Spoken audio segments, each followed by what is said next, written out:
I was gonna put that that's what we had, but I actually have fish and bulbs.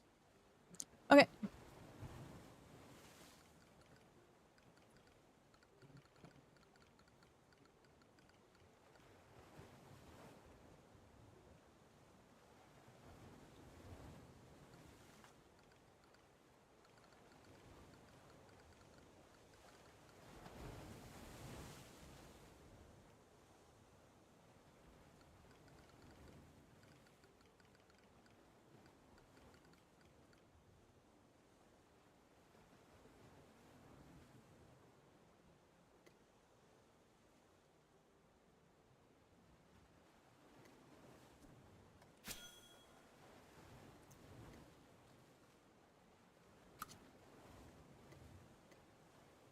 There we go.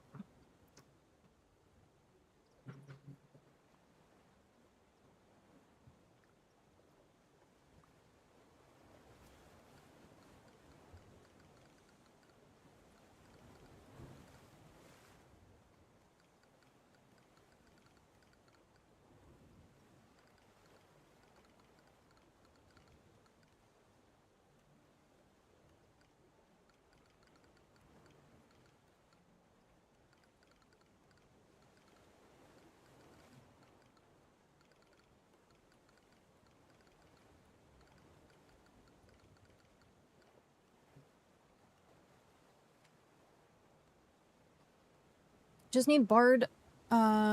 Is it Machinist or Machinist? I forget how it's pronounced. And then Black Mage to 50. I enjoyed Black Mage. I really did. When Red Mage came out, I played that for a while, but like my main DPS was Summoner. I really liked Summoner.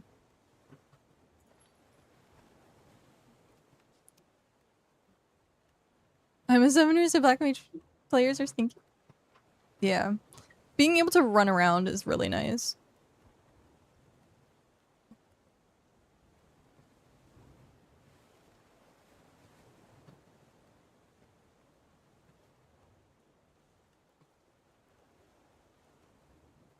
There's also 3 new classes I've gotten yet because I'm way behind. Viper, Beastmaster, and Pictomancer. Oh! So Beastmaster's a new one. I knew of Viper and Pictomancer. I didn't know they had another one.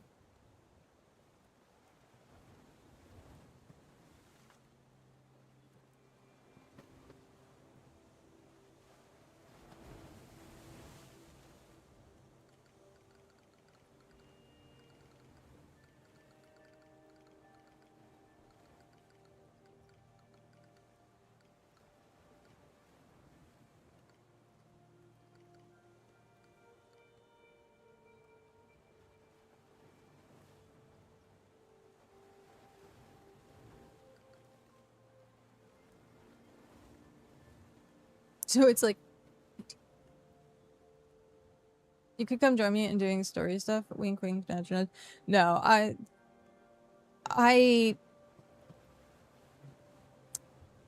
no. I can't touch 14.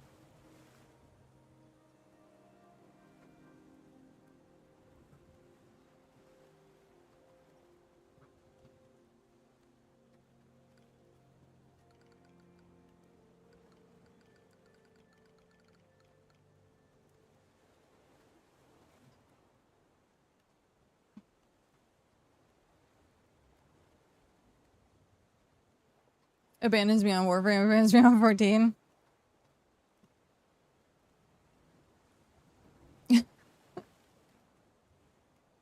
Come play BitCraft. No, I'm kidding. I'm kidding.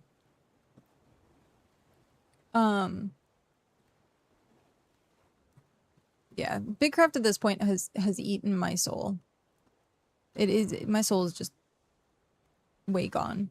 BitCraft has just devoured it, decided that it's gonna not even poop me out. It's just gonna hold me hostage.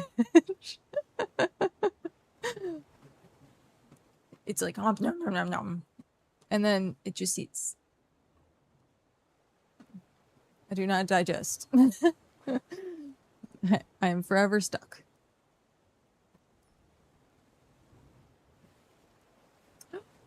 Ooh, I wonder how this is gonna work. I hear the leaf blower outside. I have to make sure the bedroom window is closed. One sec. Oh, I'm stuck.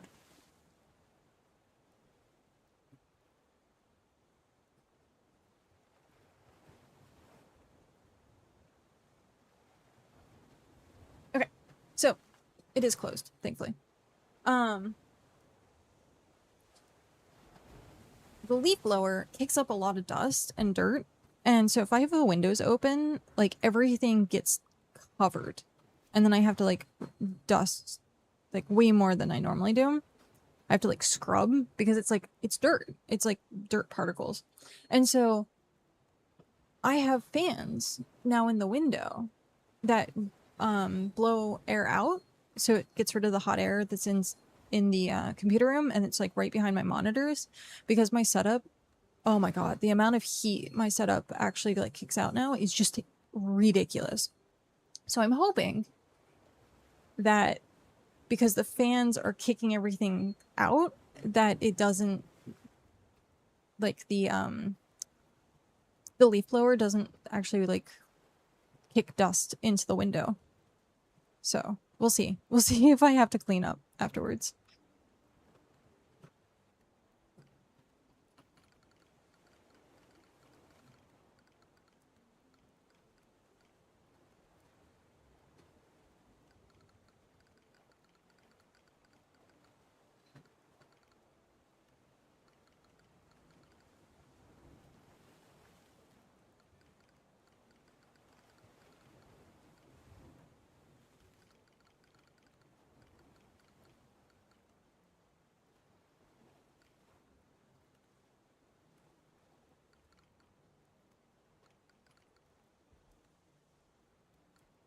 Mm.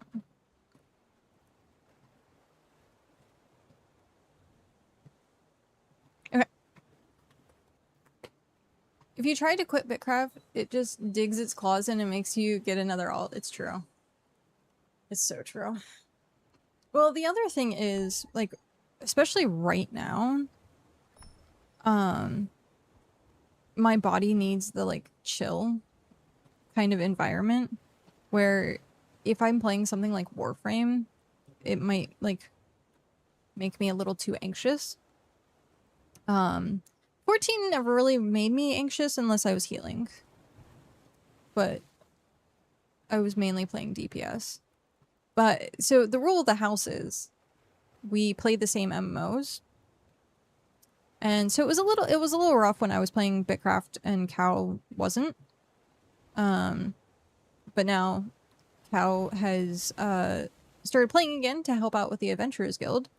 But then yeah, we're gonna see what the next MMO is that we'll play together at some point. Solarpunk 5 days. Oh, that looked really good actually. DMK, hello, how are you?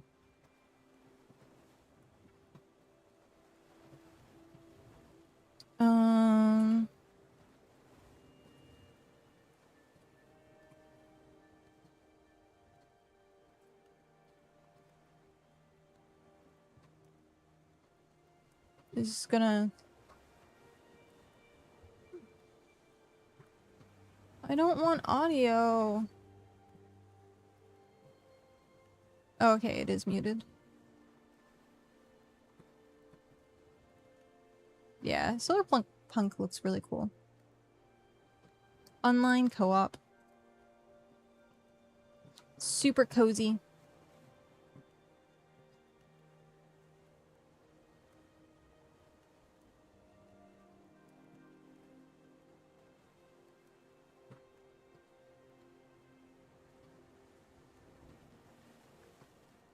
Oh, I haven't been fishing.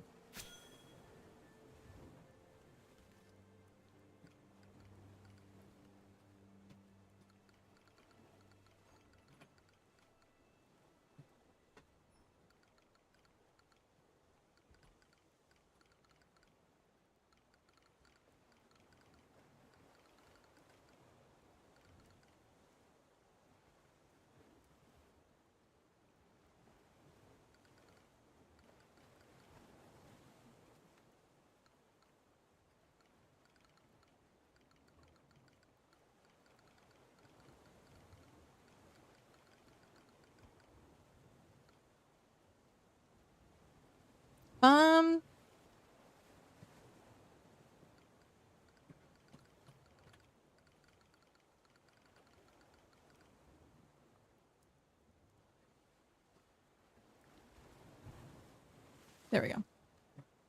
It runs around streaking. You know, the amount of trench coats that we need to buy people. 3 stream streak. Thank you. Streaking.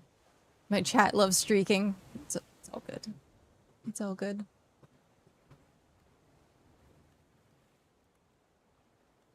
Played the demo is so good. So good morning, Del. How are you? So what is there essentially to do in it? Like it looks like cozy, like build farm, build house type thing. Is there any like adventure aspect to it? Question mark? Or is it just like cozy craft things? Because it says players can build their own airship, use it to travel surrounding islands and discover new resources, but I assume there's no like combat, right?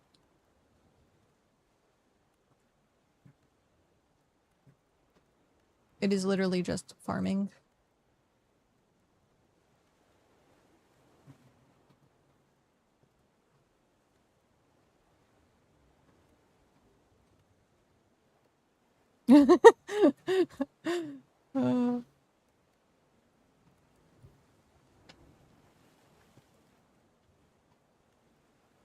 It's funny.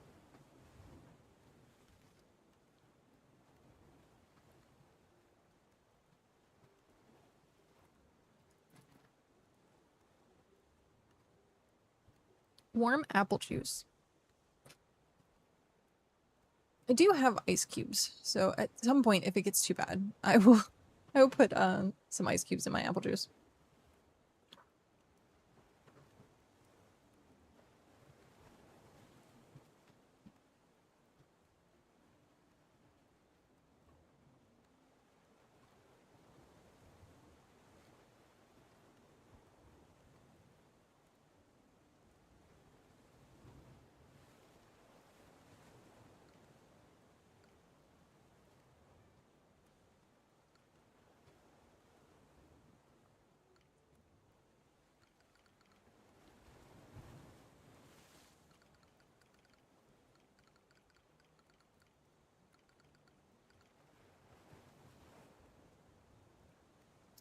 What is it that I am eating?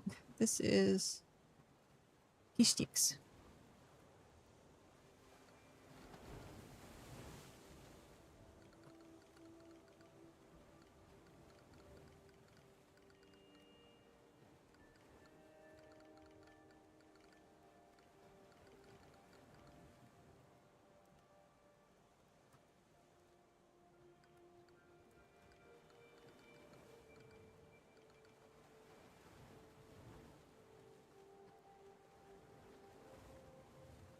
Um,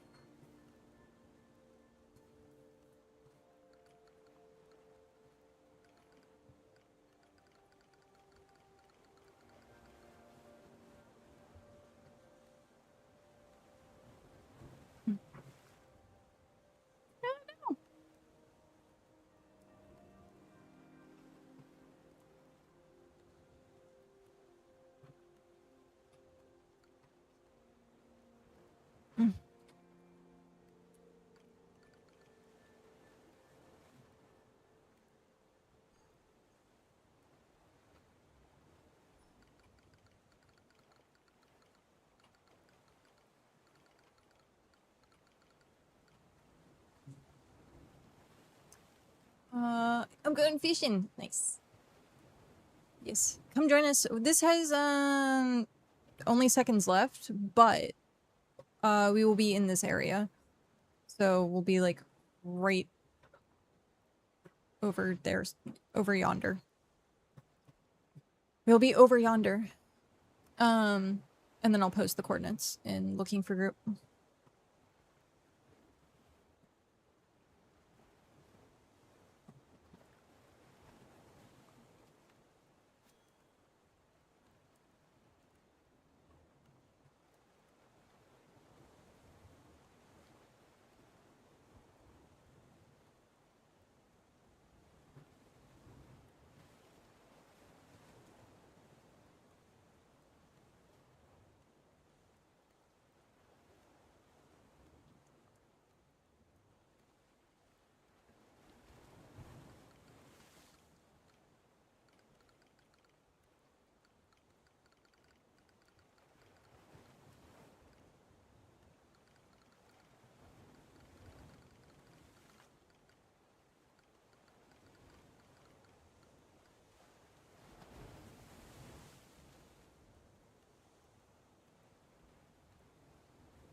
Very manic and productive day so far.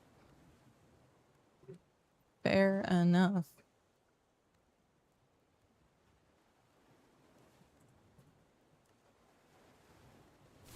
Alright.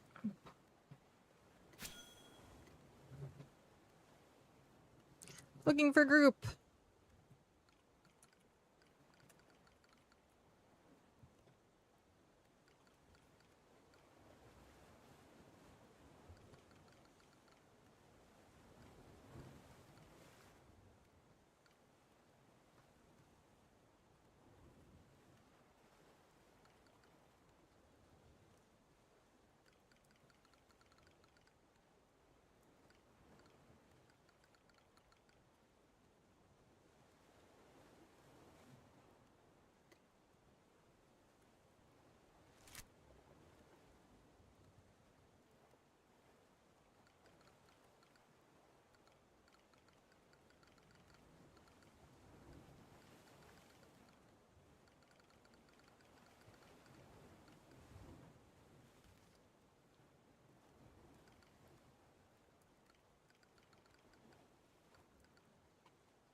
Oh.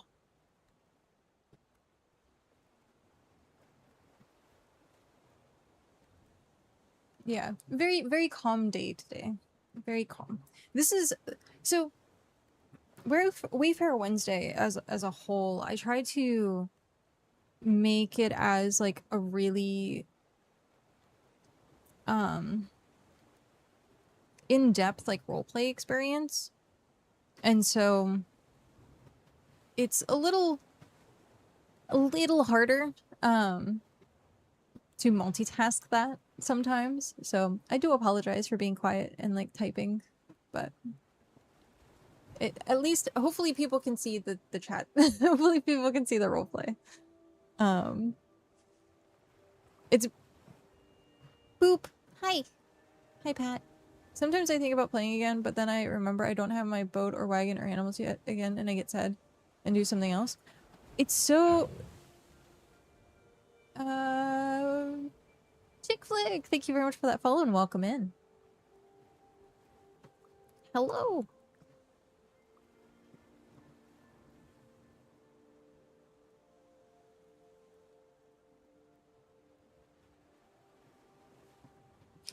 Chickster, hello. Welcome, welcome. I hope you are enjoying the fishing and roleplay. I have to move my keyboard. I get my BitCraft fixed through stream now. Well, and also like doing the website.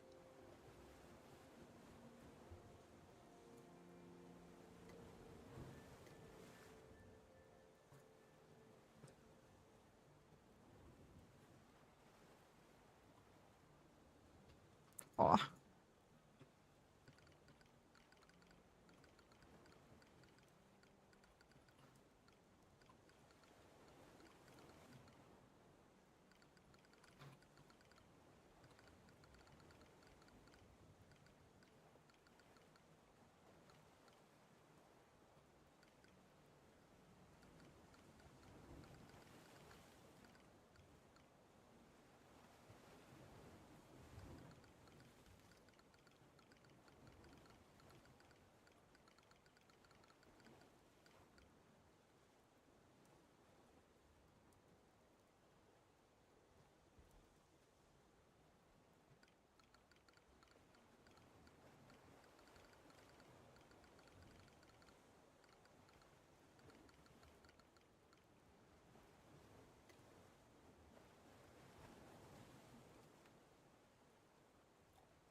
You sharing those fish sticks? Yeah. I am. I was offering in chat if anyone wanted. So if you need them, open trade. I will I'll give you some of the tier 5 deluxe. Saggy birds have invaded everywhere since you left. It's true. You can do animal taming now.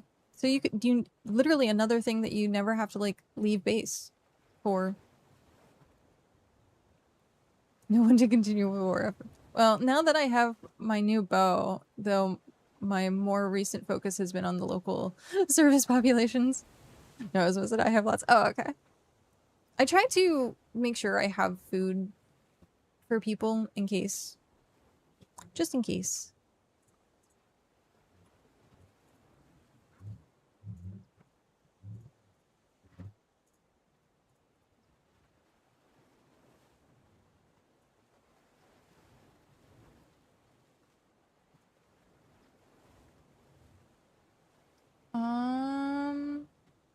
Okay, so next stop is going to be also east. We're going to be going east a lot. East a lot.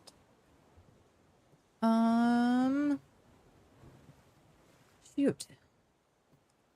I'm running my alt super quick, and trying to figure out what I need. Wisp weave. There we go. No, I'm out of buckets. I have to make more buckets. That's not good.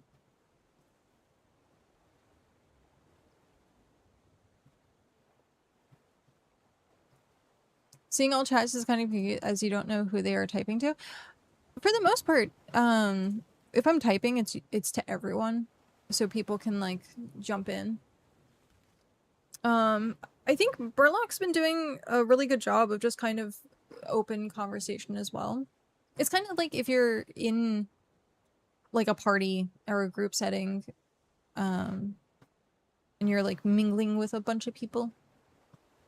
It's kind of like that. Also, role-playing is not mandatory. I do it so that it's like the Adventurer Guild experience, and I also really like role-playing. But it is absolutely not mandatory at all. I will still interact with people. So like if you just wanted to be like, hey, how's everyone doing? Or like you don't have to roleplay. It is just like a normal conversation with people. If I'm replying in settlement chat where I am, all can see it. Oh, got it.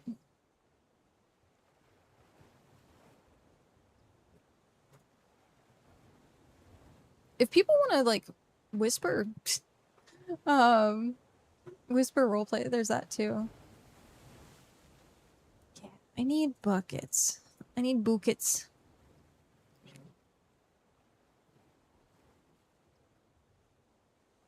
Oh geez, there's a giant tree that spawned right over top my bench.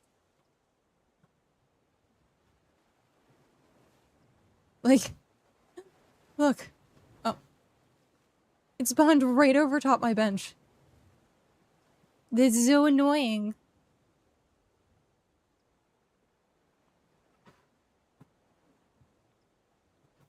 Oh well. Okay.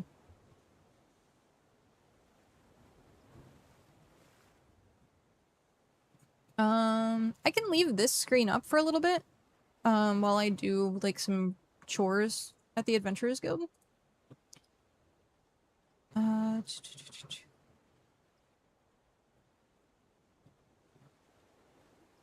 Because I'm assuming it's a Mog.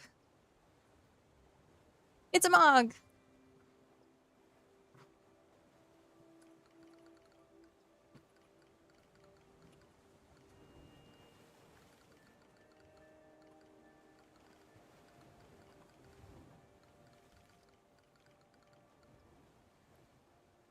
I left my cash at another settlement and went back a week later and they built a station on top of it. Oh no. What is the fastest boat? Clipper 2? If you're in the wind, I think? Maybe even Clipper 3? And then the ship. I think each one, maybe, I don't know if the ship is faster.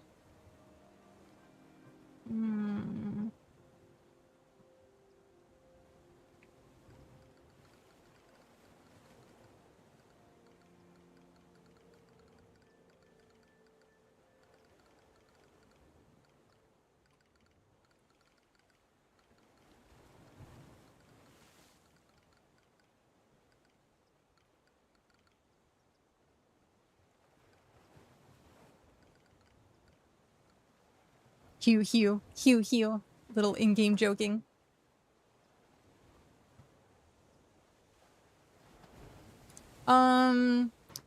Yeah. It goes raft, skiff, clipper, ship.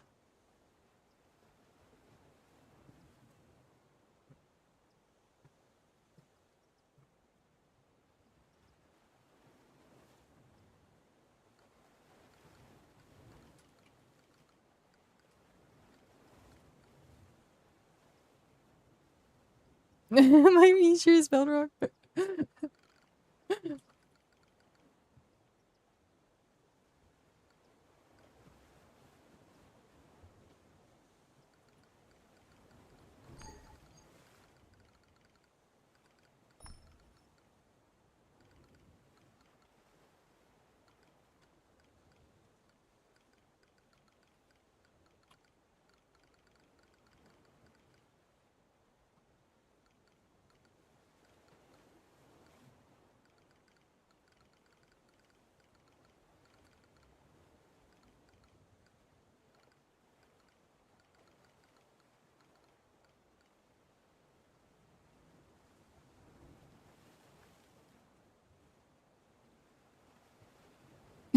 I have seemed to have forgotten the medical kit.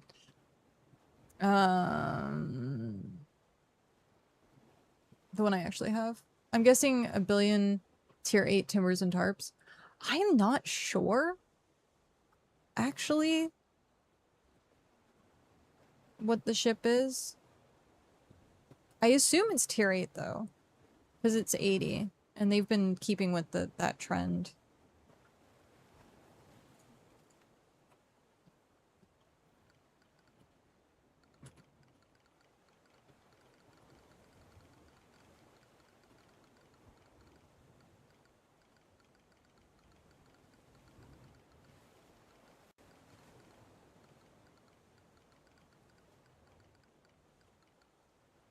Ah!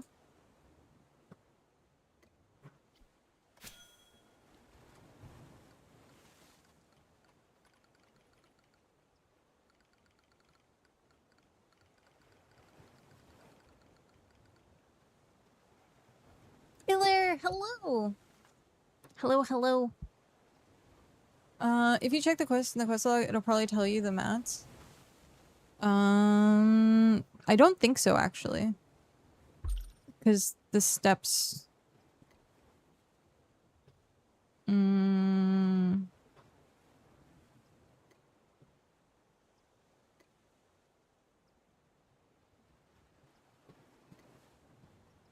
Actually, let's go sailor.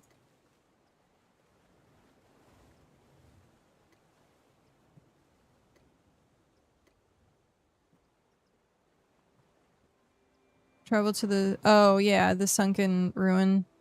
I think it might just be... Oh, is it just the prospecting? It might just be the prospecting. And then, like, a bunch of money at the end. Maybe.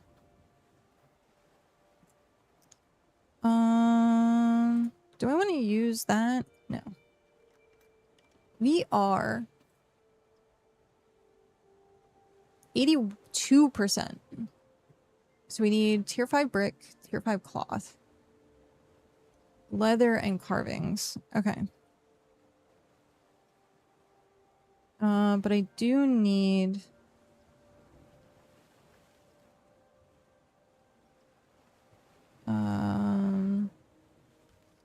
You're so close. You're gonna eat me if I go over there.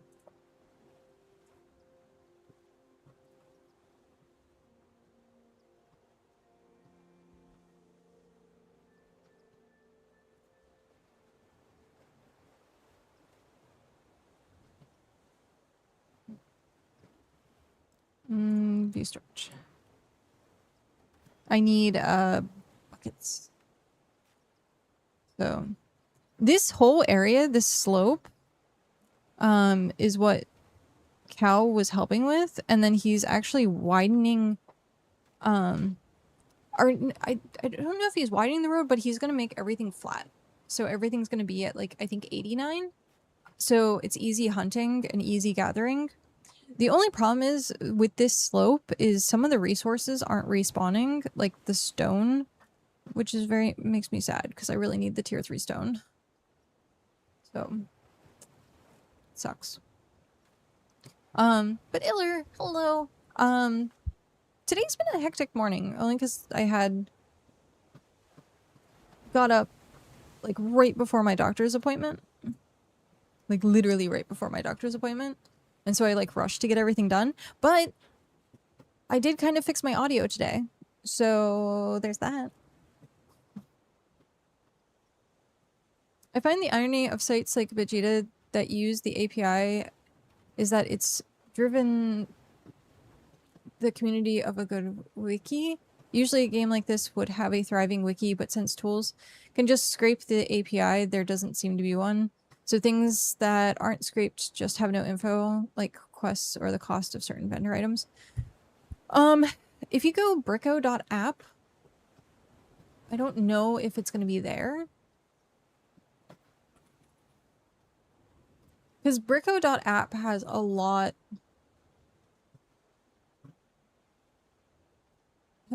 more stuff. And it looks like they do have the quest chains. So, what was the quest called again? Sailor... A Sailor of the 9 Seas. Just type 9. Sailor of the 9 Seas. Stage requirements. So, quest tree. Let's see here. What does it say?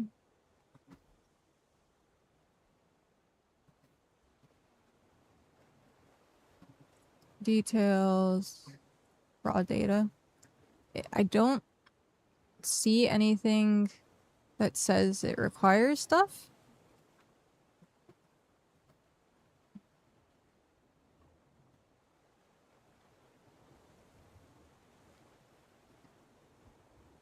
Yeah, bricko.app is a really, really, really good resource for BitCraft.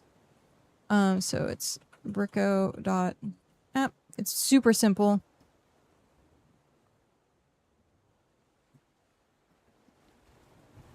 But it usually has all the information of BitCraft like before anything else.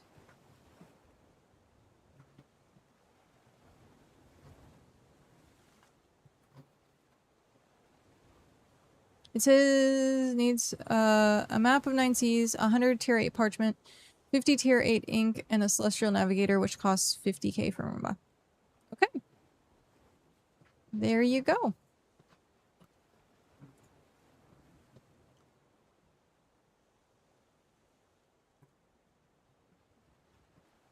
Those things go to make the map. Got it. Oh, I started working on a design for the road. So yeah. I'm not sure how I'm gonna like it when it's actually like down. So like I'm gonna make the section here to the crossroads and then see, because like for the most part I'm like, I don't know if I do like it or not.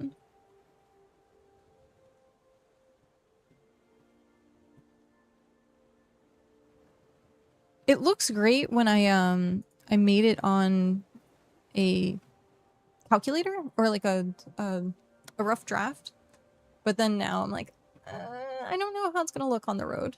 It might look really cool on the website though. It might look really cool on the website. Oh.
Okay, I need to grab...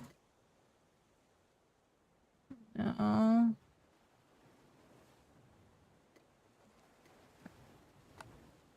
There we go.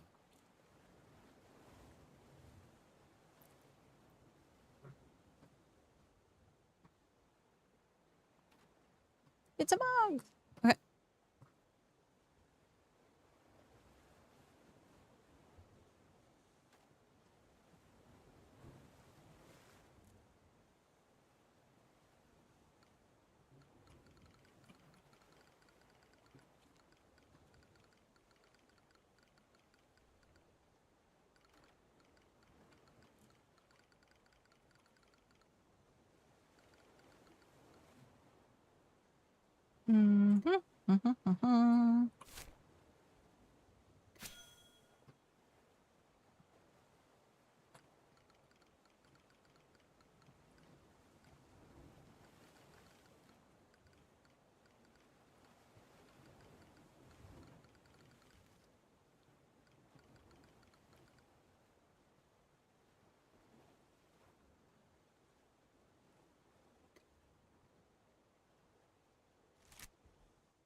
That's not how you spell ingredients. How do you spell ingredients?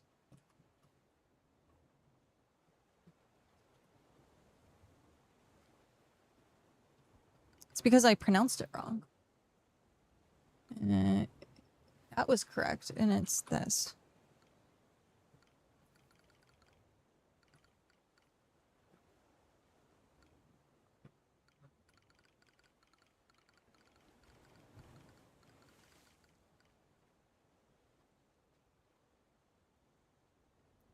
Am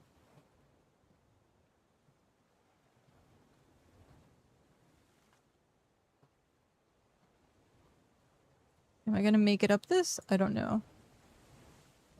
I don't know. Nope. Darn it. Is there another tier 1 tree around? Thought I saw one on the other side.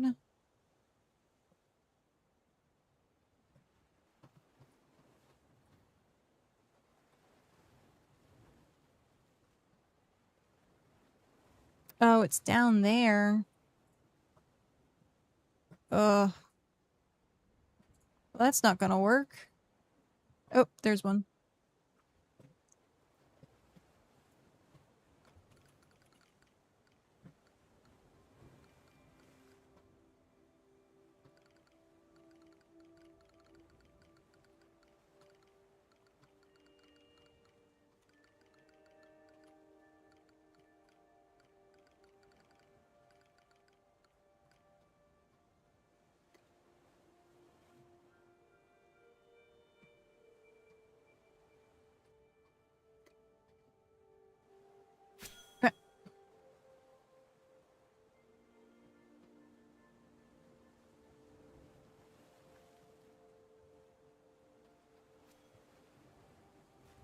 Ingredients. Thank you. I googled it very fast. Very fast. Okay, well, I retracted my comment. This is a good wiki, just didn't know about it. Well, wiki. Yeah. It's more like, what's the word I'm looking for? A data scraper site? Something like that?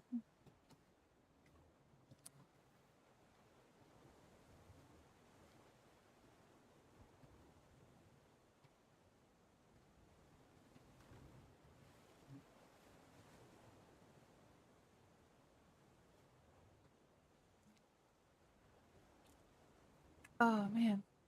Sinbad, enjoy the lurk.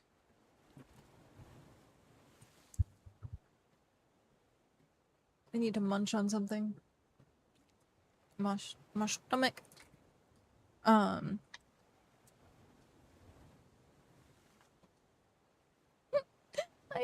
my Pringles.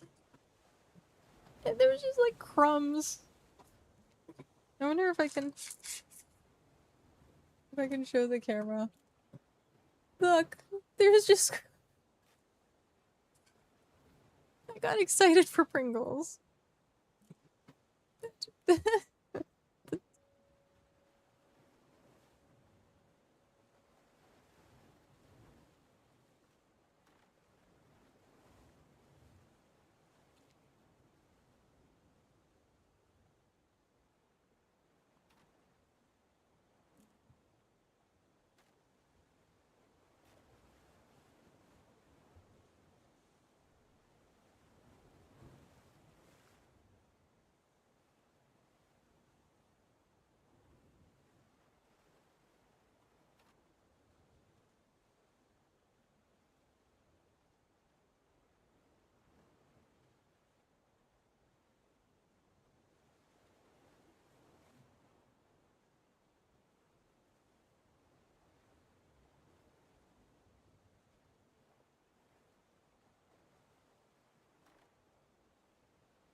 Okay.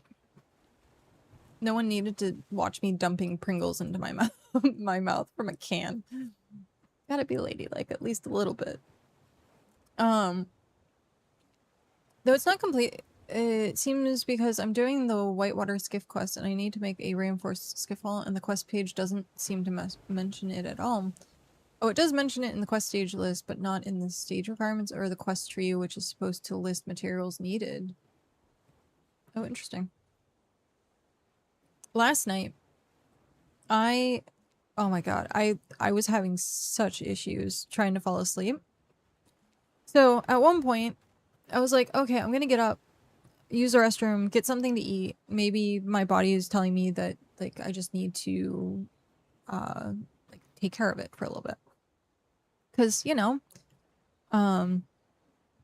when you're making kittens, it takes a lot of energy and a lot of nutrition. So I got up and I got Pringles. One sec. So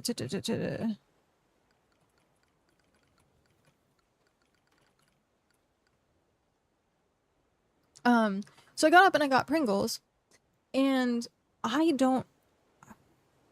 guess I forgot to human, and I didn't chew well enough, because I swear I had like a sliver of like potato chip, like stuck in my throat, and it like, I could feel it like scraping. Like, I don't know if it actually was, but of course me being all like paranoid. And so like I laid down and I'm like, oh my god, like what if it's like cutting the inside of my throat? Like I was like going down this spiral. So I sat up and I was like, okay, well, I'm gonna let gravity do its thing. So I was sitting there and I'm like trying to like force myself to swallow over and over and over again. And I was like chugging water, and the sensation just wouldn't go away. It just would not go away. And so at that point I was like, you know what? It's probably nothing. I am just overreacting to this thing. It is probably gone by now. And so I tried to like fall asleep at that point, but I was so paranoid. I was so paranoid. Redacted! Hello, how are you?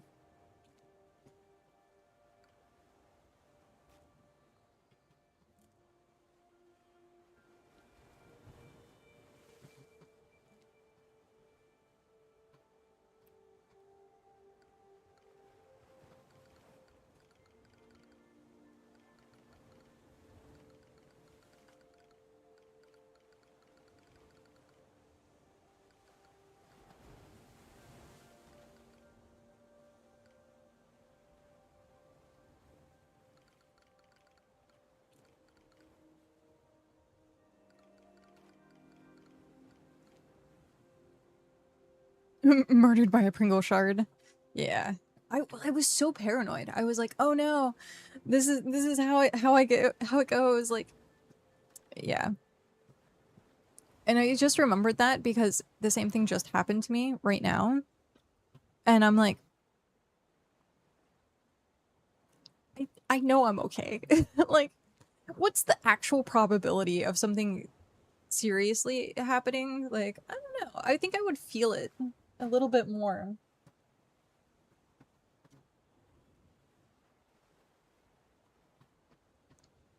But I know, like, you often feel like residual, like after taking pills and stuff like that. So I think that's kind of what it is. Just my mind being all paranoid.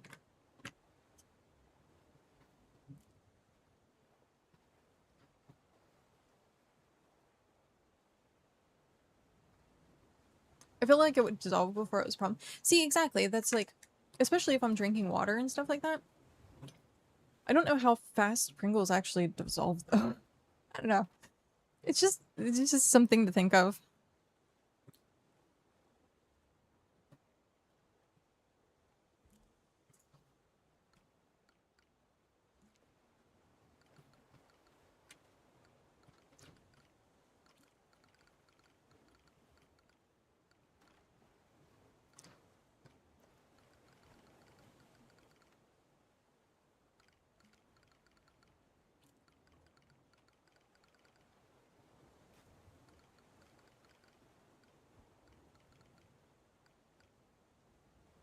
It may just be a small scratch of feeling the piece is already. Yeah, that's what I was saying like last night where I'm like I was freaking out pretty much for nothing. And I'm like it's like I don't know. I'm not good at taking pills. Vitamins, like anything that's in like pill form. I can do ibuprofen. But if it's like Excedrin or Tylenol and like the thicker, like the bigger ones, it's so so hard for me to swallow. Um sorry, I had to make the joke. But it's true. It is true. Um I have like a problem with taking pills. And so I've been prescribed previously like vitamins and it's like I use the term like horse pill. It's like huge. And every once in a while I'm like I'd be forced to take one and I'm like, "Oh my god, this is going to be such an unpleasant experience." It is. It is such an unpleasant experience for me. Um but I will feel the residual of it for like hours and think that like it got stuck when I know it probably didn't. So I honestly I wonder if I should like go get like maybe my esophagus checked out for as many problems as I have eating. I just forget to human. It's see emberKat, you know, an elemental being, not being human. Yep, seems to be aligned. Hello, Seven. How's the tier 6 upgrade track going up at tag? It is 82% now. The pretty much the only thing I'm missing is carvings. That's pretty much the only thing I'm missing.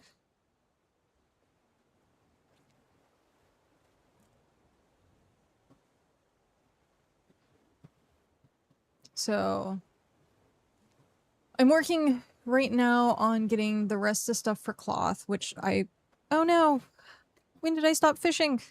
Oh no. Need to pay more attention to that.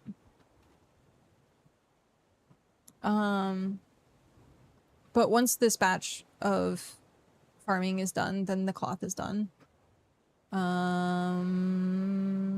Yeah. The only thing is carvings, really. I'm at 68. Looks like you'll beat me to tier 6 Ember. Oh. I don't ever think of it as like a race, but maybe.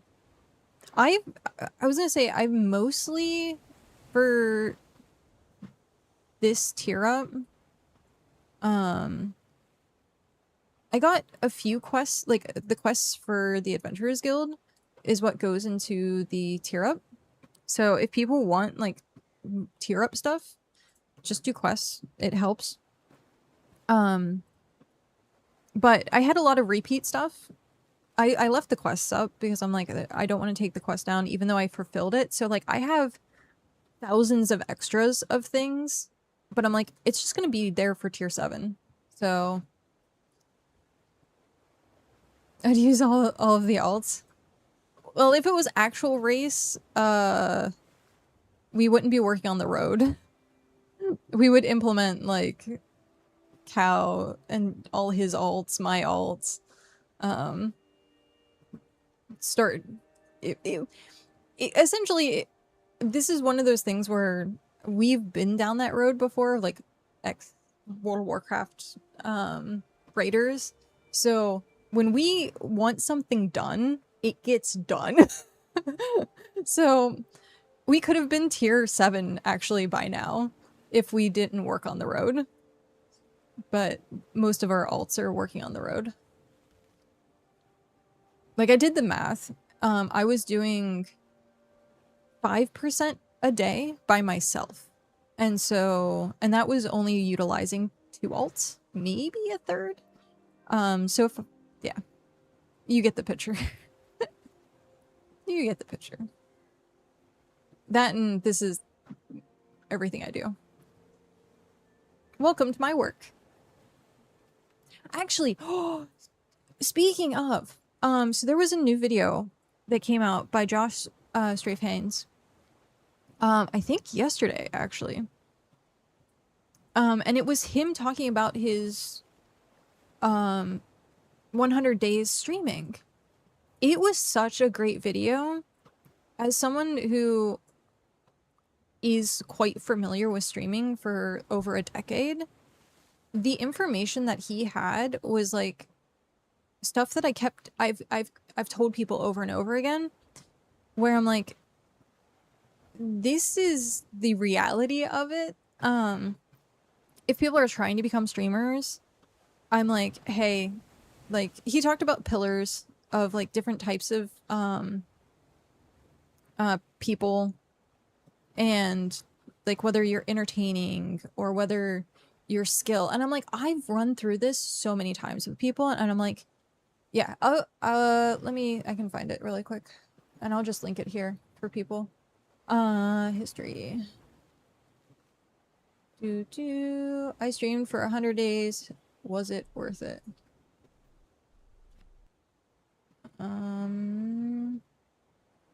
Share, copy. And suddenly everyone leaves to go watch the video. There's alt tabs. So yeah, it was 2 days ago. But the whole video was so well done.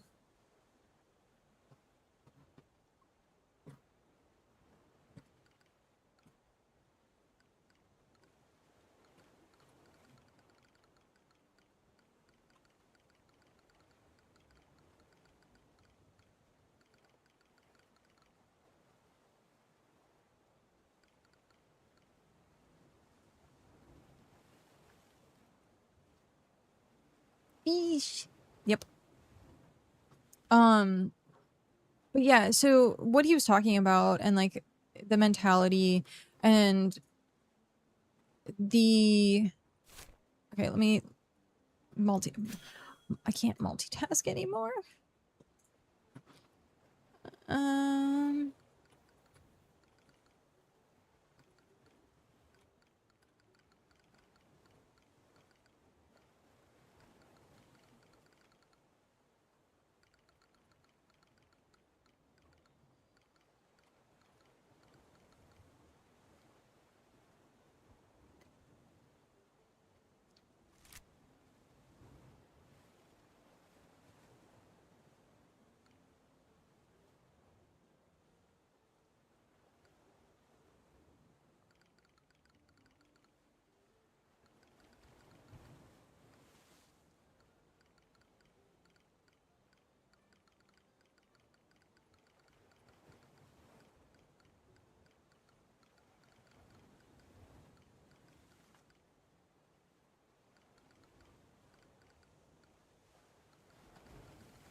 So the end-ish of the video, he was talking about like the mentality of streaming, and it really reminded me of when I quit streaming 7 years ago, because that's kind of what happened.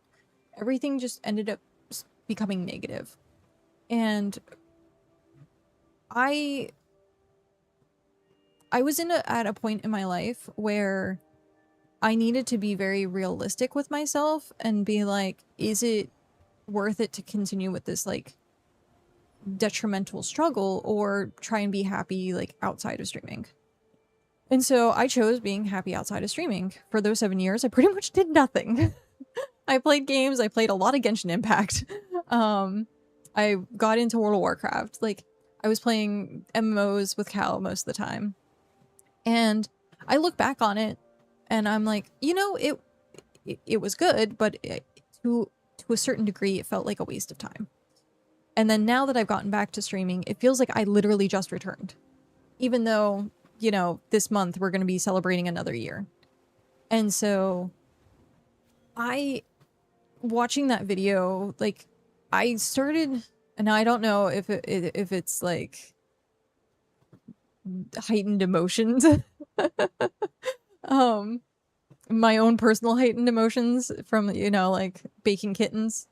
But I started like getting teary-eyed. I like at one point like almost started crying watching that video, where I was like, that experience and what people go through as like with the parasocial situations and stuff like that, I'm like, that's exactly like the rough end of streaming. Now for me personally, I distance myself usually, like when I'm done streaming, I'm like done communicating.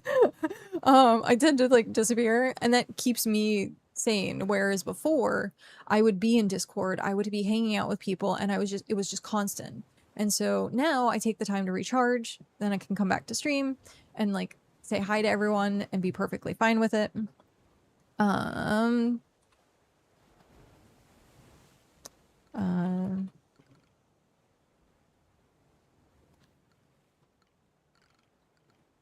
It's time. Okay.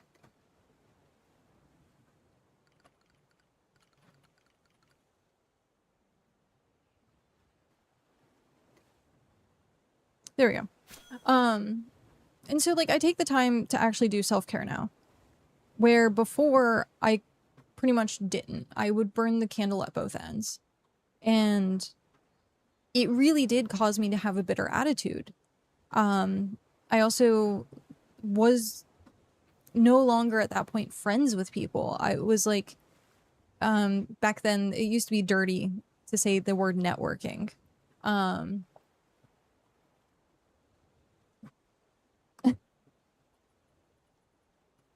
No, it is official. It is absolutely official. I'm week 7.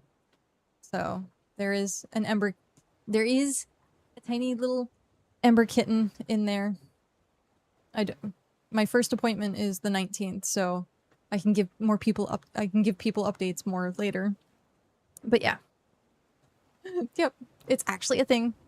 And so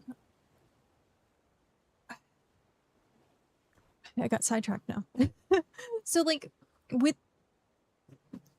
the like friend parasocial, like using the word networking was like really dirty term back then. And people would do collabs with streamers and be like, oh, you're only doing it because you're trying to like network. And then now networking has become like more of a conversation.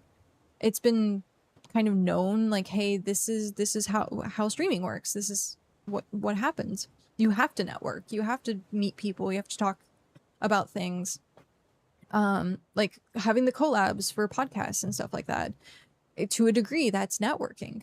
And so when I was watching Josh's video and he was talking about like streaming and the same conversations over and over again, and talking about drama and talking about like creating beef with other content creators. And I'm like, that used to be like a huge problem for me back in the day, where I know that there was drama around me and it affected me and it affected my stream, but I tried not to like engage with it on stream, even though a lot was happening behind the scenes. And so now I distance myself. BitCraft as a whole, the streamers for BitCraft have been absolutely fantastic.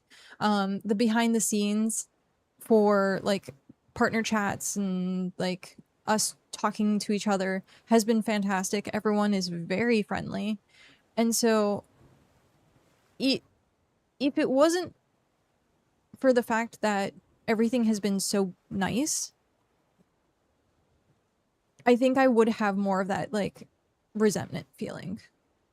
Because it is tiring. It's like a never-ending job. You spend hundreds of hours doing content creation. I stream, what is it, 7 hours? How long do I stream? 10 to 11, 11 to 12, 12 to 1, 1 to 2, 2 to 3, 3 to 4, 4 to 5. So 7 hours. I 4 days a week, 7 hours. And so it can be a lot. It can be overwhelming at times where I get done with stream and I'm like, I just need to decompress. And it's not because I've had a bad time. It's been a great time.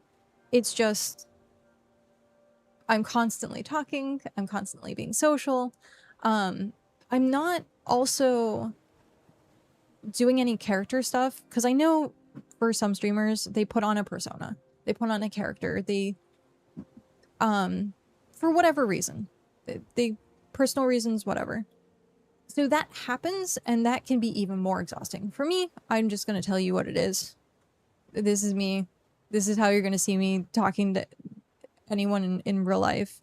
And so it doesn't take that much effort. That's going to change when the kitten is there. It is. I know it is. We were talking about that today, actually, because I was...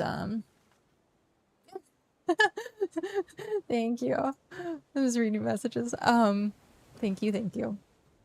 I was also 7 here by the way. Oh, hey. I had plans, essentially, with content creation. I had plans.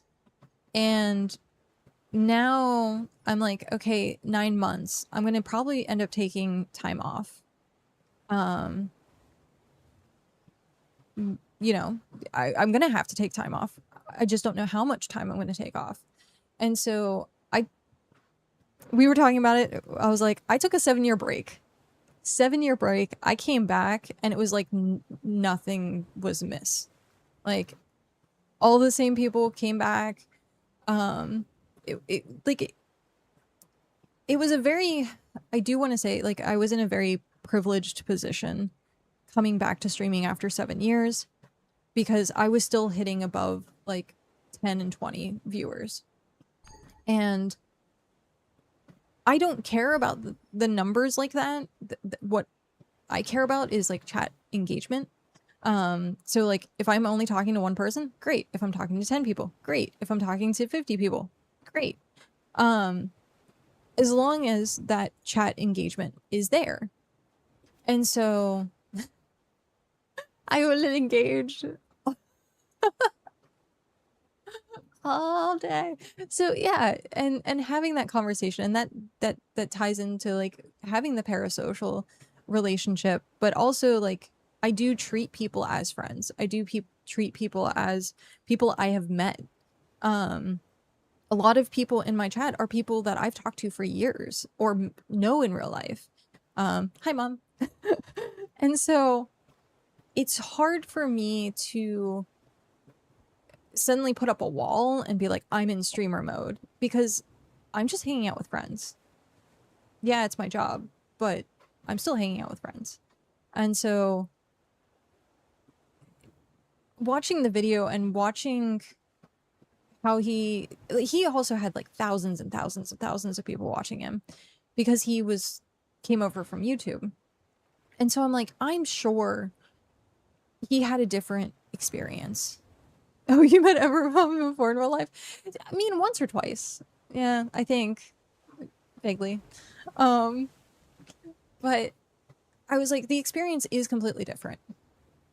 As someone, he actually goes into good detail where he talks about chat being slow, and then you can engage and talk with chat and like see every single message, versus when chat's flying by and you're only able to pick out a couple messages. I've been in both situations where I couldn't actually keep up with chat, and I would be like, I'm so sorry, like I try to catch up and it doesn't work, and doing so is a whole different like situation. And he goes into really good detail with it and talks about like how at that point chat becomes an entity and you're just talking, instead of talking at individual people, you're talking as a group. And so stuff like that, when he was explaining it, I'm like, these are words that streamers deal with, or situations streamers deal with, and the way that he worded it was very well done. And I think most of the comments were like, oh, this is like things that people were thinking and couldn't articulate and stuff like that. And so seeing that fresh perspective on streaming, like in 2025, 2026, it was really like eye-opening, because my information, my data is decades old. It's like a decade old.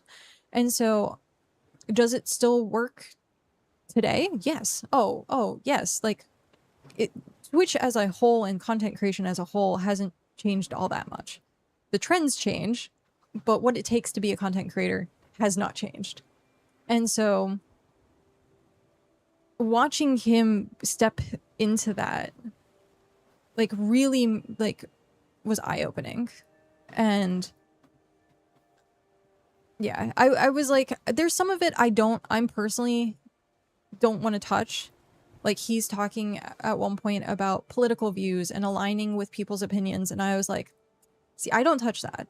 If it's talking about religion, well, I was actually I expanded this a little bit.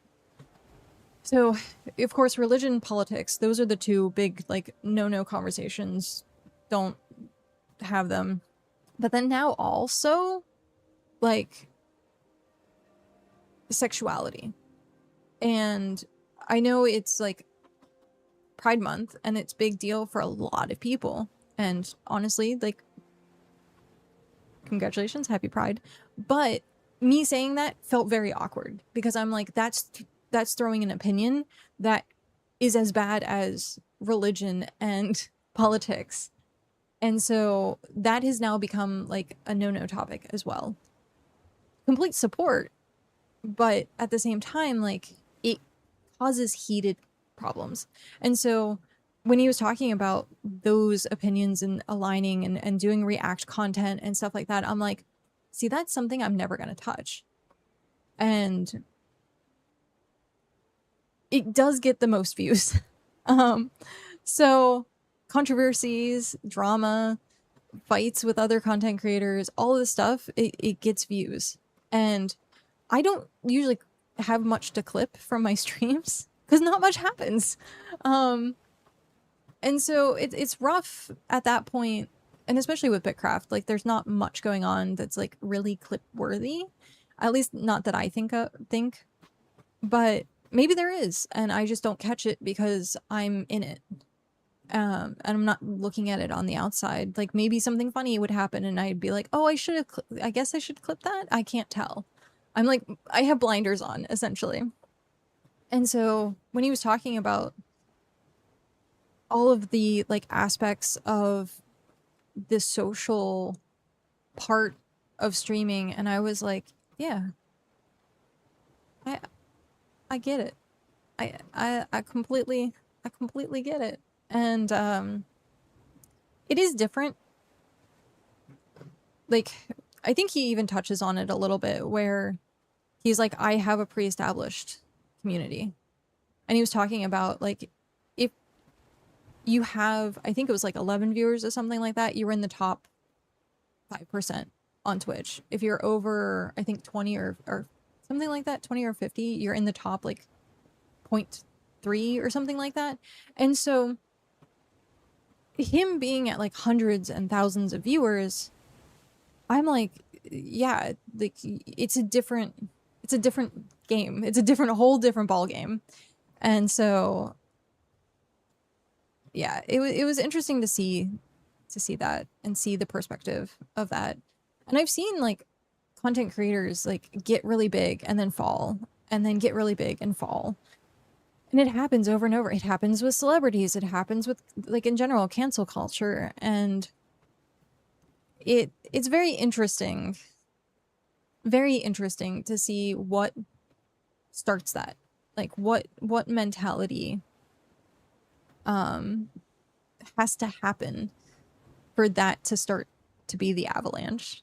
And so yeah. And my little soapbox and talking about it. But yeah, I've always said that I know how to be extremely successful with content creation. I'm just too lazy to do it. And that's 100% it. The strategies and the stuff to do takes hundreds of hours. I was talking on my YouTube channel, actually, there's a video with me talking with, oh, I can't, Stilthy, I think? I can't remember the handle. I know I don't want to say his real name, but I'm trying to remember the handle. I did a whole, like, it was 3-hour conversation of like, here's how you content create. And I used to work with Jack LaFear and doing podcast stuff, and it was always the same questions. How do I become a streamer? How do I do content creation? Stilthy with it. Yeah, that's what it was. And so, like, I've always had those conversations, and I still have those conversations to this day. And the amount of work it takes to be successful as a content creator isn't just the hours streaming. It is the hours putting in for social media and putting in for clips and editing. And especially if you're starting out small, you can't afford an editor, or you can't like afford to like outsource stuff. And so it gets rough.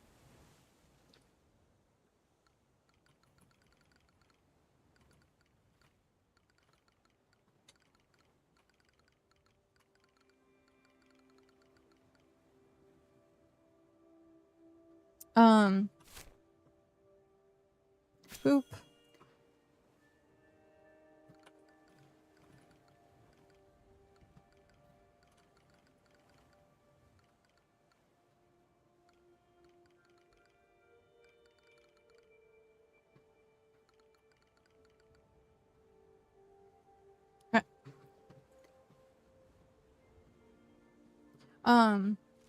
But it's very rough. It's hundreds of hours.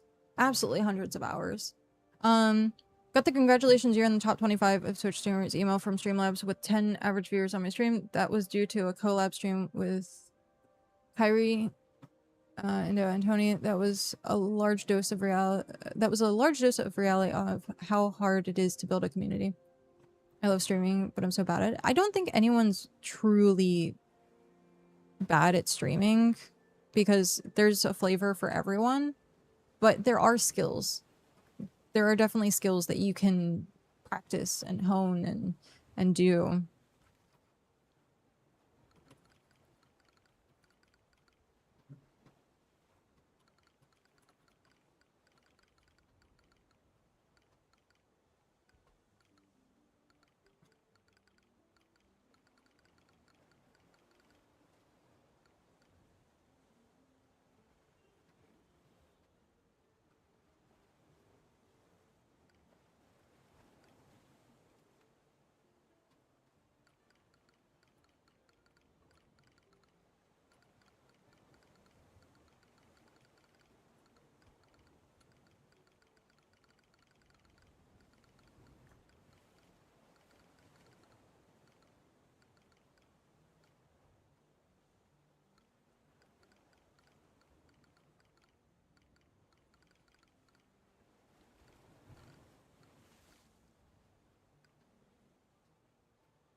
There is a good point. My advice for those of us, sit down to do it and then chicken out. Yeah, I mean, VTubing now is a huge thing where more and more people have the confidence to stream because they're behind a persona. And that's great. There are plenty of people out there who don't, like, you know, have a camera and don't, it's just voice, and it's great. That helps me get more in having my cool, yeah, exactly. I was talking about that actually at one point, I think with my therapist actually, where I was like, I'm gonna have to go VTuber route when I have the kid, at least sometimes. So I was like, yeah, I don't like it, but it's a necessity if I want to keep doing content. So there's skills to learn, and again, this goes back to the video that Josh did. He talks about what it takes and the skills that it takes, and like the improv and stuff like that.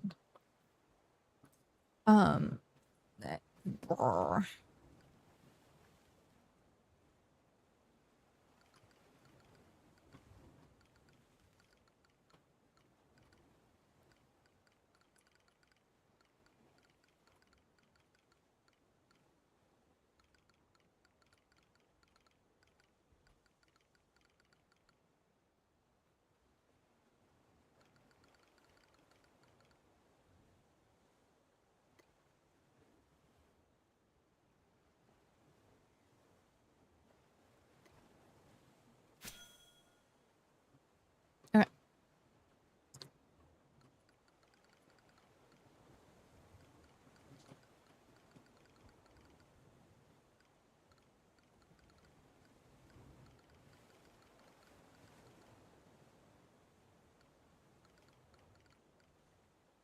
Okay. But one of the biggest things is always be talking.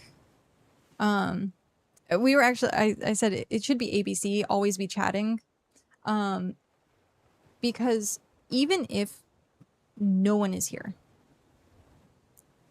this is one of the biggest pieces of advice I have for streamers. Even if you have 1, 5 viewers, chat's dead, there's nothing going on. You have to learn how to be able to continue to talk. And here's the thing, because you might have one person come in and you're just sitting there and you look miserable, or you're not engaging with the content. You have to treat it like a YouTube video. You have to treat it like as soon as the camera is on, or as soon as as soon as the stream is live, you're on it. You are now the content creator. You're not just sitting there playing a video game. And so constantly talking, ABC, constantly be chatting. And so that one viewer might come in and you might not notice.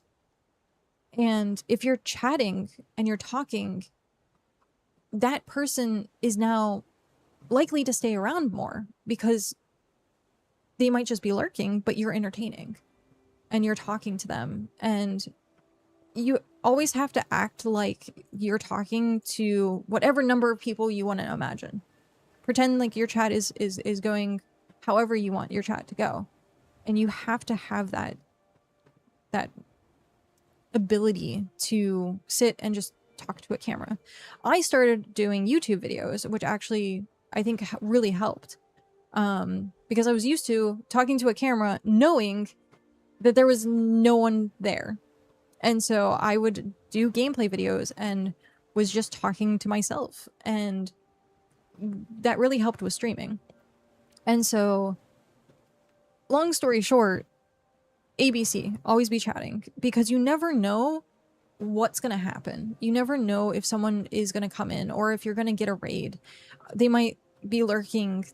Like, you might have one person who watches you for a half hour. This is something that, like, I think a decent amount of streamers do. They watch you for like a while before saying anything. They get kind of to know you first. At least I do. I like lurk. I'm one of the biggest lurkers. So I get to know people before I start chatting. And so if you're not engaged, if you're not entertaining, if you're not like, yes, gotta love the lurkers. They it's the staple of streaming. Lurking is like, yes, gotta love much to the lurkers. Much love to the lurkers.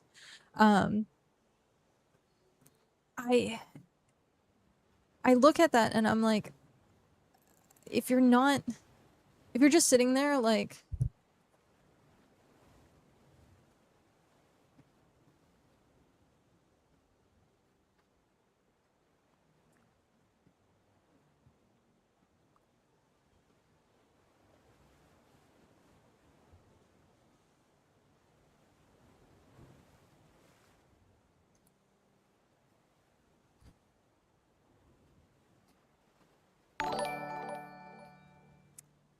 Mongo, hello. I'm giving an example of a perfect time for the raid. Exactly.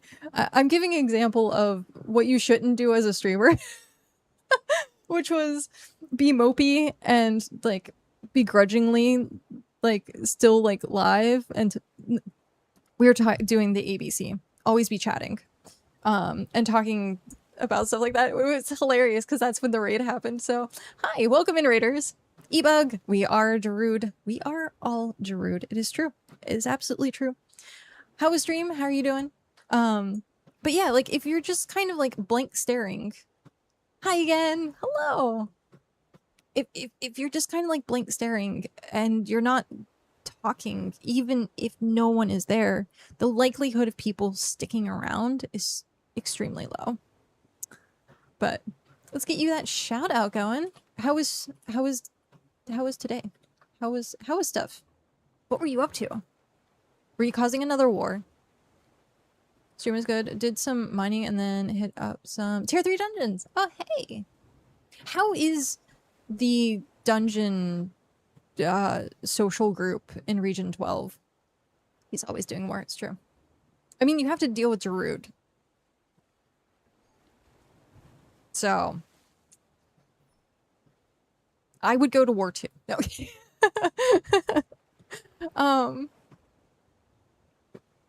That's funny. But yeah, it's all about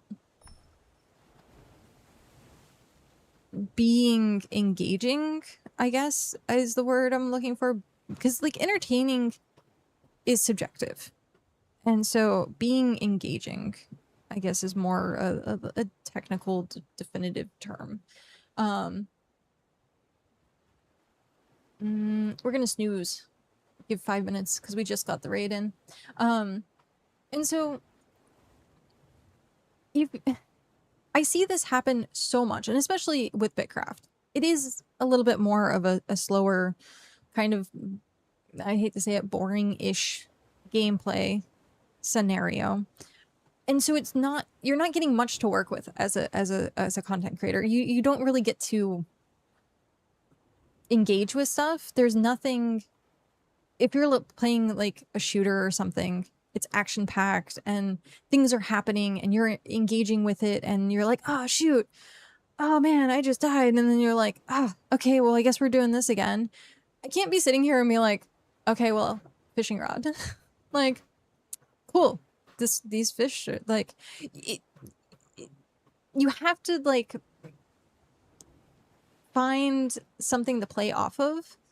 And usually, and this is again the Josh Strafe video, is he talks about life experiences. Things are stories. And so a lot of times the first thing I start my stream with is talking about updates. I say, hey, here's what happened to me.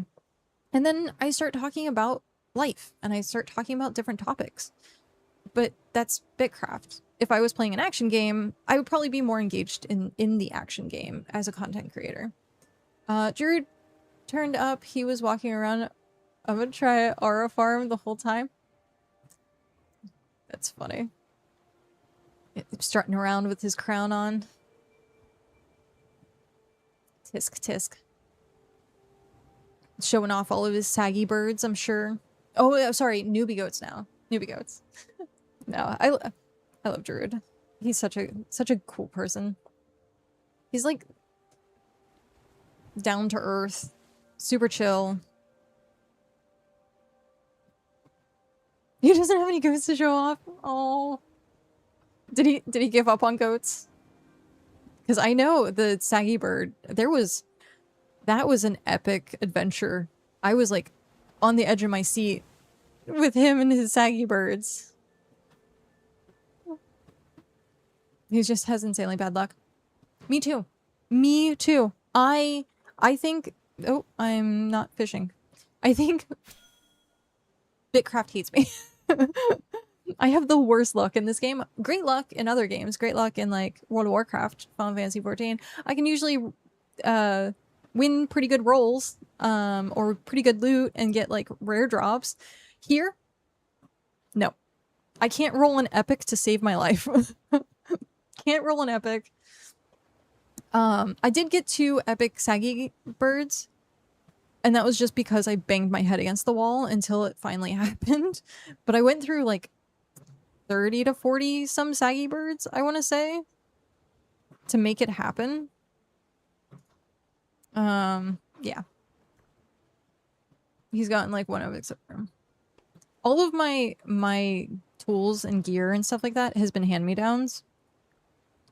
So I'm very thankful for the people who are willing to take what is it? What's the word I'm looking for? It to take pity, to take pity on me. Like Chaotic, who runs Freeport, absolutely amazing. He's the one who gives me most of my stuff. So I got the epics from him. Not yesterday. I think the day before, or was it yesterday? Time is an illusion. But yeah, like it's interesting looking at the difference between making YouTube videos and streaming. And again, this video, so Raiders, we were talking about the Josh Strafe Haynes new video that came out, where he's talking about his 100 days of streaming. Let me see if I can find the link again. Here we go. I think this is it. And so we were talking about that and what it takes to be a content creator and actually making the choice between like YouTube and Twitch and like the different skill sets and stuff like that. And so when you rated and I was giving the like bored expression, it was talking about people who don't engage even though no one's there. So I've been there. I've been where it's been only 1 viewer. I've been where it's been only like maybe 4 or 5 people, and I have to like beg my friends, be like, hey, can you please just lurk, so I can get out of like the low end. And being smart about how you stream and where you stream and what games you stream is also a factor. So over time it actually worked out. But I think like the very beginning stream videos that I had, I was just quiet and I didn't grow. And then as soon as I started actually engaging is when things started taking off. And if no one was here right now, I would literally be sitting here just talking to myself, essentially.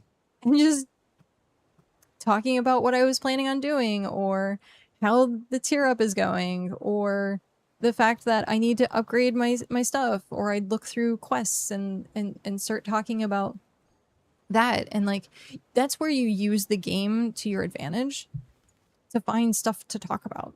And yeah, it's going to be repetitive for the most part, but it's at least not dead air.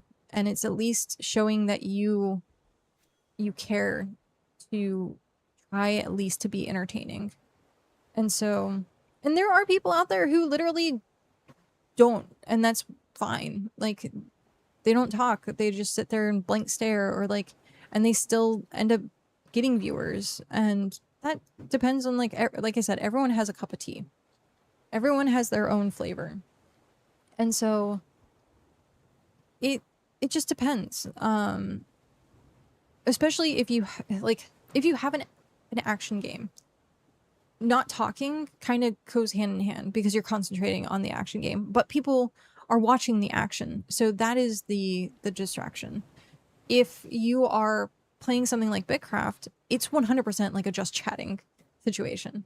There's not much going. And so what is my phone doing? My phone has been going off, and I wonder what's...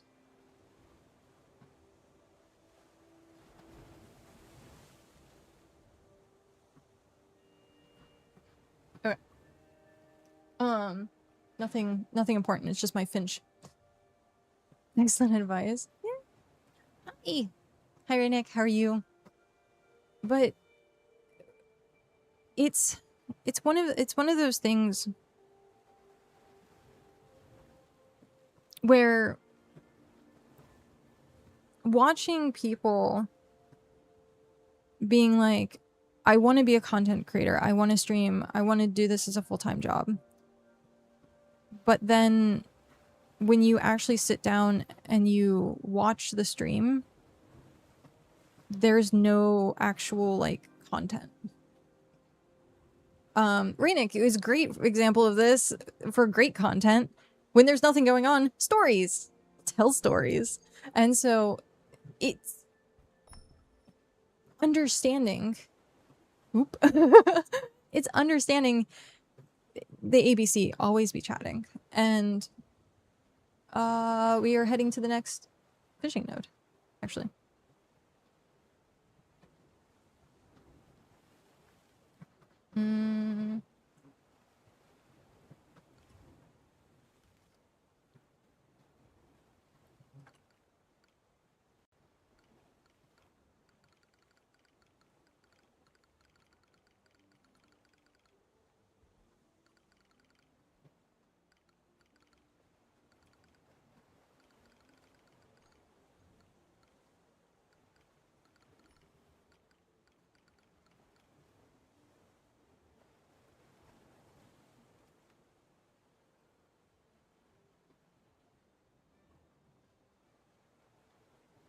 I would switch over to the next tier up, but I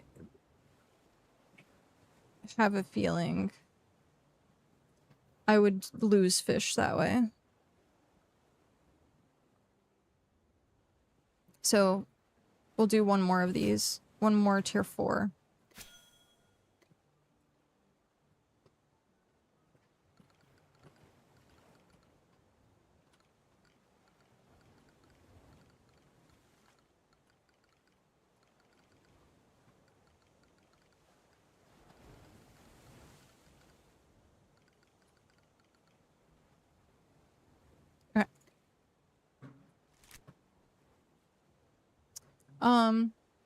It's kind of been my thing since day one, but I've also done a lot of slower tempo games, MMOs and such, and I've gotten used to that kind of presentation. Yeah, it's when I was talking about it earlier, even if you have no one in the chat, you kind of have to like tell stories to yourself. You have to treat it like YouTube. Always think of that person that might potentially stop in. And if you're in the middle of the story, they might like stick around even more and be like, oh, okay, well, this is interesting. And then they'll wait for the next story, and they'll wait for the next story, and stuff like that, where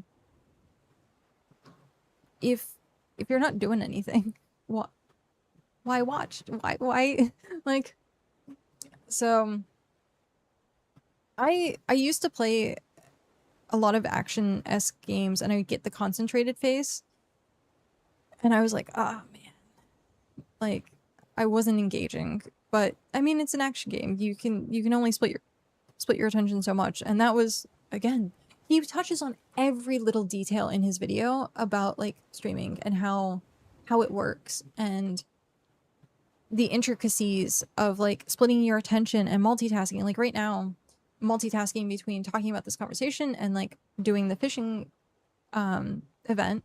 And so like I have to pause and then remember where I was picked up and stuff like that. And so it's very complex. Streaming is very complex. And for people who want to get into it and just be like, oh, I get to play video games and that's it. Like, there's so much more.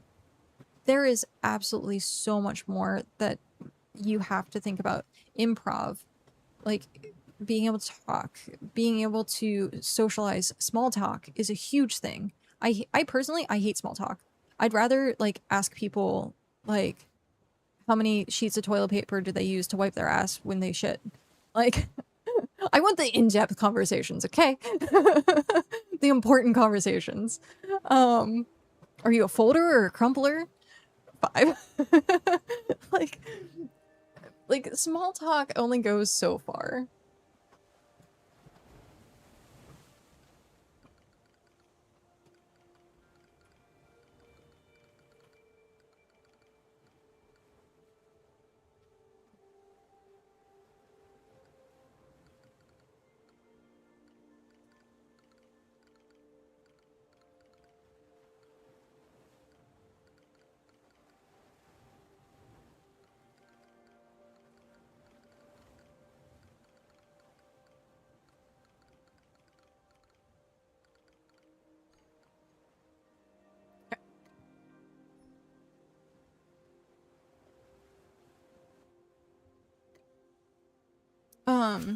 I try my best to be supportive of everyone who wants to try it, but I also agree that it can be for everyone if they go in with the right mindset. But with the wrong mindset, they really shouldn't. It can really hurt your self-image if you let it. Hurting self-image, but then also there's a lot of people. Twisty, hello. Thank you for the 1 hour. There's a lot of people who think streaming is like going to lead to like being famous or super successful. Real question is, are you a dry wipe, wet wipe, or bidet? I do dry, wet, dry. That's the secret. Dry, wet, dry. Super clean. I wish I had a bidet. When we were in Japan, I loved using the bidet. Bidets are amazing. Showers are bidets, right? Depending, I will also do dry, wet, dry shower. Depending. But hello Twisty, how are you? But like you're right, it's the mindset. There people sometimes look at it as, oh, this is going to be my road to success. I'm going to be famous overnight. And I've run into people who've started streaming and I've tried to like help them out. I've raided into them, or I've given them a shout out, or I've tried to be like socially supportive, being like, hey, you should go check this person out. And then they get upset why they're like, oh, well, I don't have the same numbers you do, or oh my god, like I'm not like making money. And I'm like, you might not be everyone's cup of tea. I'm doing what I can, but at the same time, like, people watch me, they might not watch you. You might have mannerisms that aren't like, that are irritating, stuff like that. And it's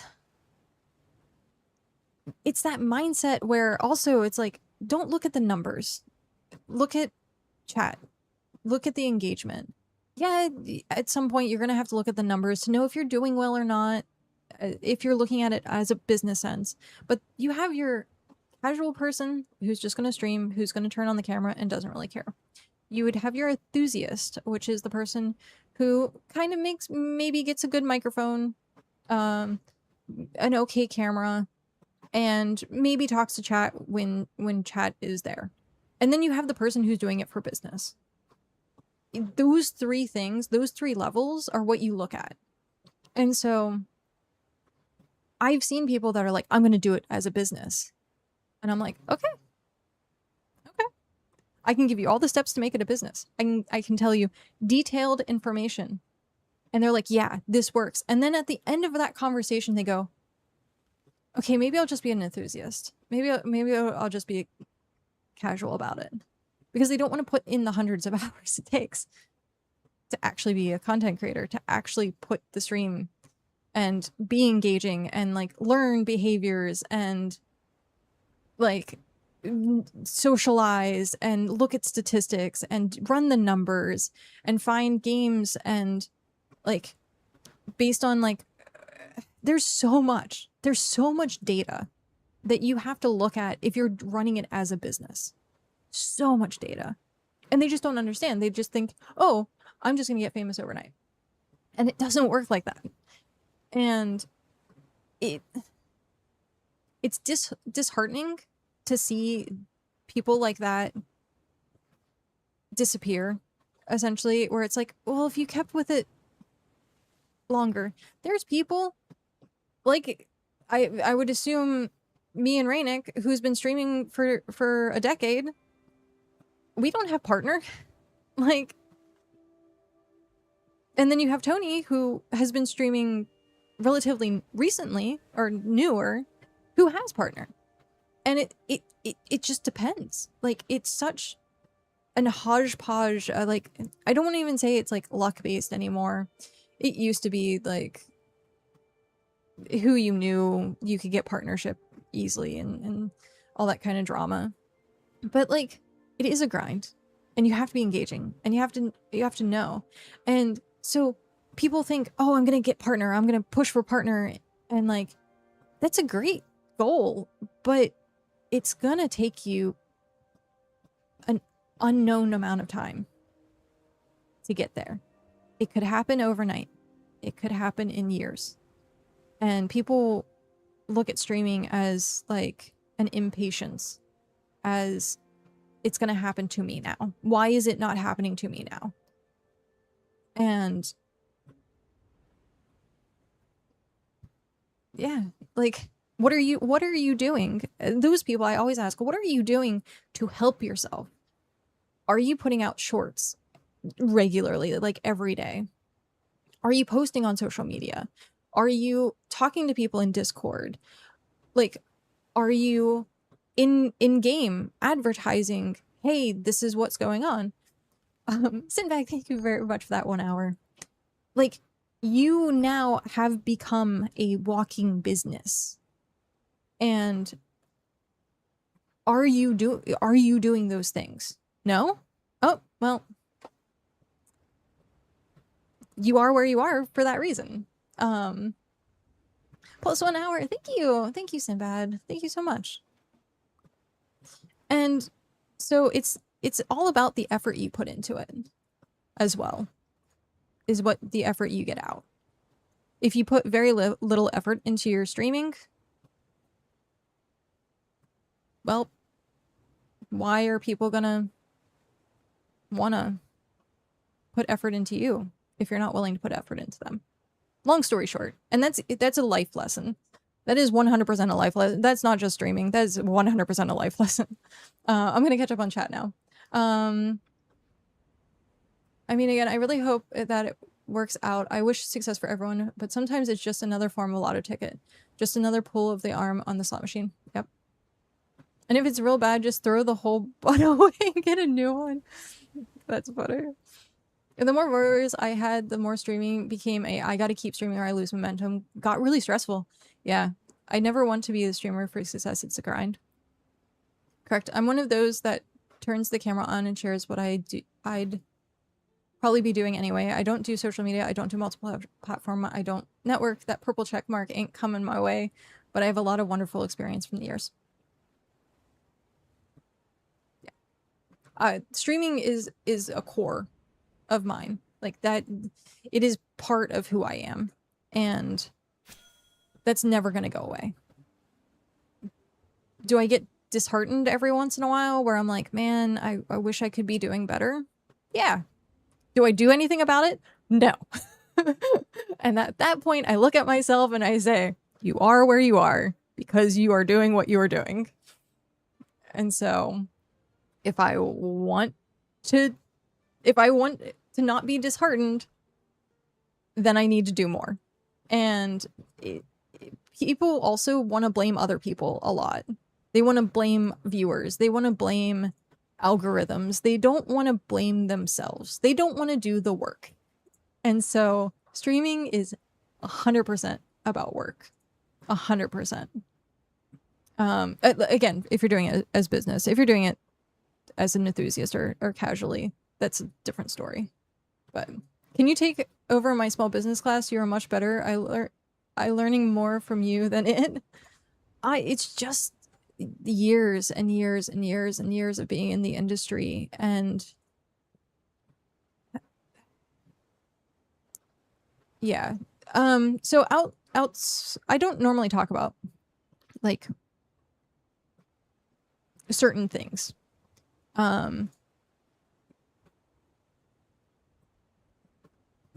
What? No, why are you not? Okay. So I don't normally talk about certain things, like particularly a little bit more of like some of my jobs and like experiences in my life because they're private. However, my jobs have given me life lessons that I try to share with as many people as I possibly can, because I've been in so many situations that is so public facing. I have to talk to people every single time. I have to do the small talk. I have to literally sell myself. Whether you're doing waitressing, retail, bartending, you are selling yourself.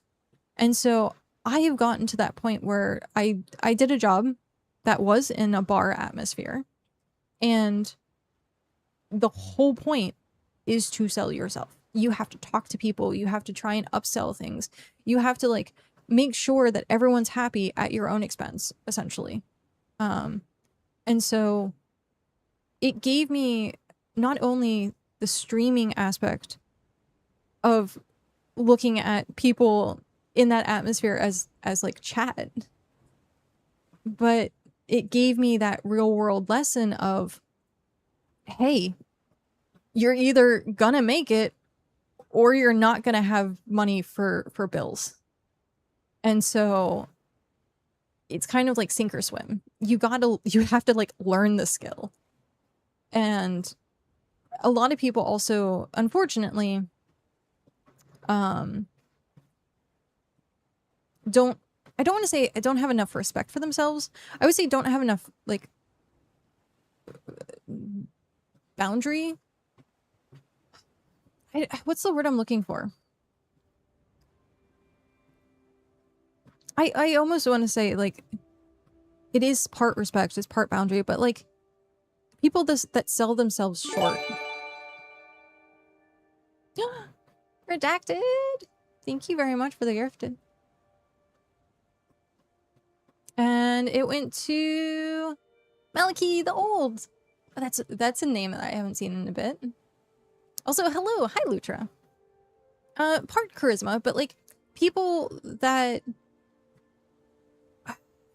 let people walk on them thinking that they're like going to get publicity. Like you have artists that work for exposure, and then stuff like that, like people that don't know their worth. There we go. That's what I'm looking for. People that don't know their worth.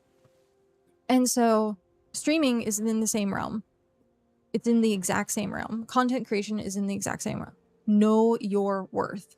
So if people are like, oh, hey, chug this bottle of hot sauce and I'll donate $100, you gotta ask yourself, am I doing it because I want to do it, or am I doing it because of like that pressure? And so especially when you're working in real life atmospheres and people are like, I'll give you so much money if you do this. And you're like, the interaction face to face is a lot more different, let me tell you. And so learning what you as a person, what your boundaries are, what your worth is, to respect yourself, respect your body, it goes into all of that content creation as well. Because you have people who will sell out and do sponsorships. You have people that won't sell out and stick by it and say, hey, I'm not going to take sponsorships. And you have people that are like, yeah, I'll take whatever. I don't really care. And that's where the word like sellout usually comes from, is like, oh, they're taking too many sponsorships. They don't really care. But you also have to do that with you and chat and just talking and playing the game. And what are you willing to do as a content creator or as a streamer to put yourself out there, but also protect yourself, because that's also important. The very first time I met Raylan IRL was at Gen Con a few years back. He played one of the few D&D games I've ever played. DM'd by another friend I met through streaming. Raylan pushed my wife in her wheelchair through the convention as she was about a week post-op from knee surgery. I wouldn't have had that or them in my life without streaming. Oh, that's awesome. That is awesome. And there's stories of that. I met some of my closest people that I talk to through streaming. Yeah. Like, you see Dell and Pat and Prismarine, like, people that I literally have as, like, close friends. And I would never have had that without streaming. So I understand. It's kind of like also being on MMOs. There's plenty of people that meet up and get married from MMOs. I did some stuff for exposure once, never again, lesson learned. Oh, I've done that in the same, yeah, live and learn. Yep.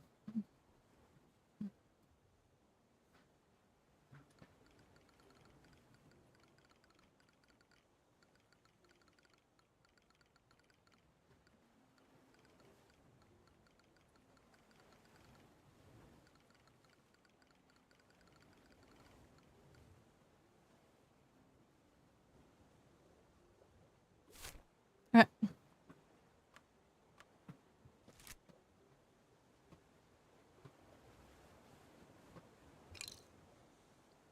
So when we get back out, we're gonna do tier 5 and 6. Still learning to say no sometimes is hard too. Yeah. Very much so. Very much so. How are you doing today, Lutra? Just chilling?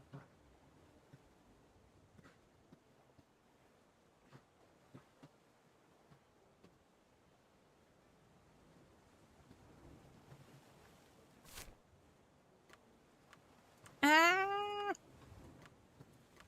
I want to go straight. There we go. Doing well on 14 fishing, and yeah. Nice. Very nice. We actually had a pretty in-depth conversation about 14 earlier. It seems, how do I want to word this? Brain. Words. It seems like the BitCraft community has like a crossover or without me. I know. We were talking about jobs and stuff. I gotta get the 14 spark back or I'm gonna get demoted from my officer job. Oh no.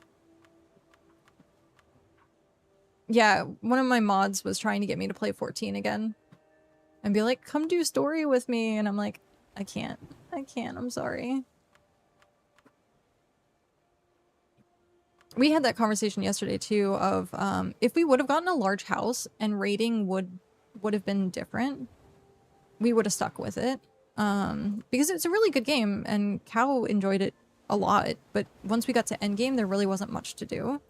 And we were gonna try and get into a static, but after showing him the like world races and world first videos of like rating, he was just like, you're playing DDR. Like, you just have to memorize the boss moves.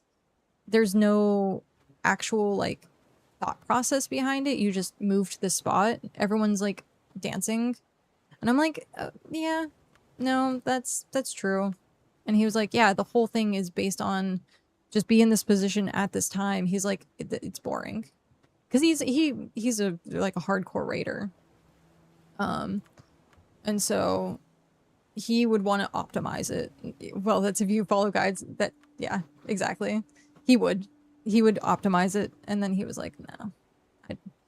He's like, not my cup of tea. He's like, I want the randomness. I want to suddenly have to like run across the room and tank a, like, tank a mob or something, or take a boss. And I was like, yeah, it's very choreographed. 14 raids are very choreographed.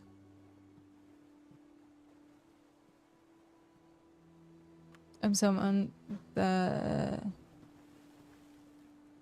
blind progs minute I love. Got it. Yeah, we're researchers. And it's usually because he tanks and I heal. And so being a tank, and you have to kind of know what you're doing, so you're not screwing over your party or your team. So there's that.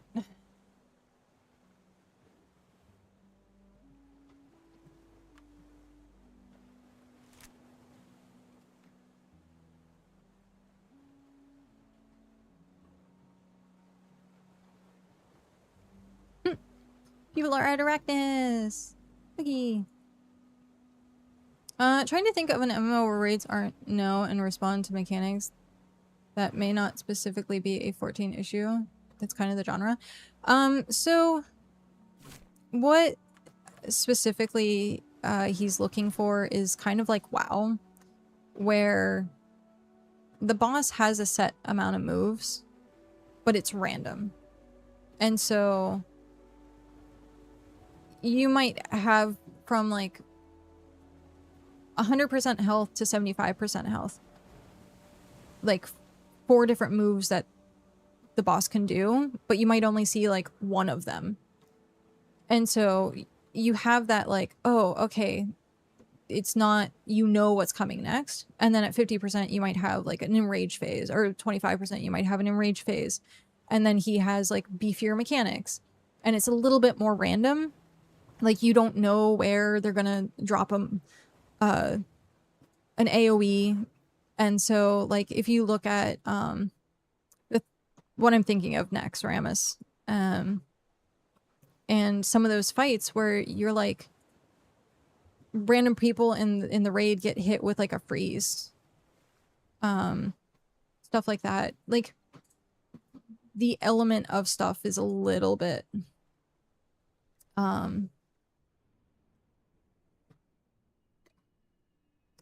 more needing to respond, versus you already know exactly at what second something is going to happen, which is unfortunately what like 14 does. It can be like that if you go blind. Yeah, if you go blind, I can definitely see that.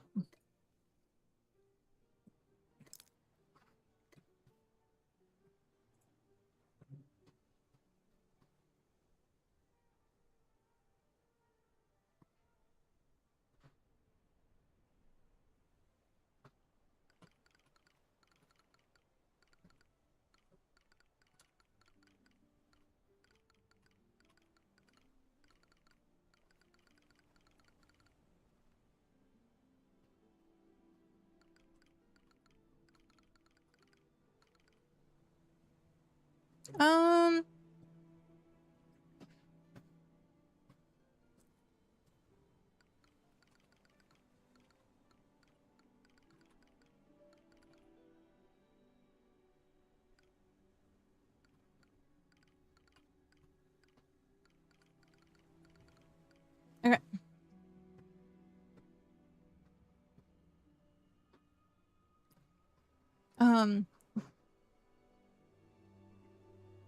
Guild Wars 2 can be a little funky at times with its raid bosses.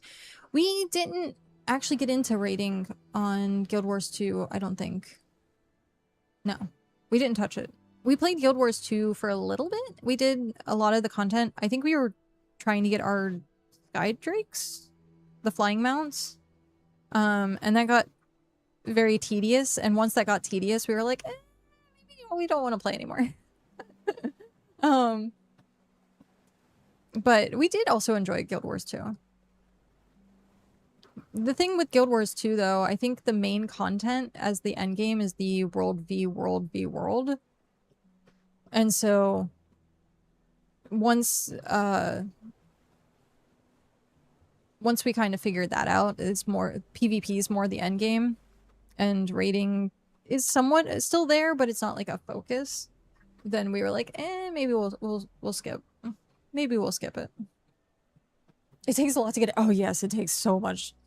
Like doing a full map clear, 100%ing stuff. Oh geez, it takes forever. Doing all the climb bosses.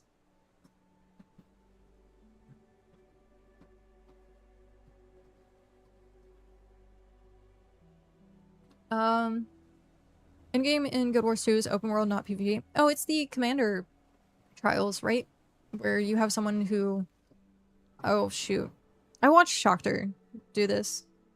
There's different events where like a boss will show up in a certain area and you have to have like a giant group doing different mechanics, which is kind of like a raid. World events, that's what it is.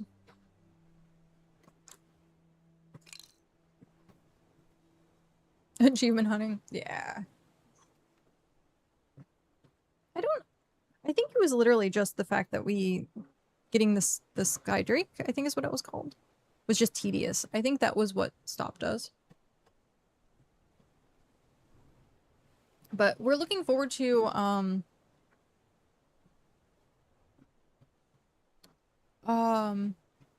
possibly Chrono Odyssey, which will be either the end of the year or next year.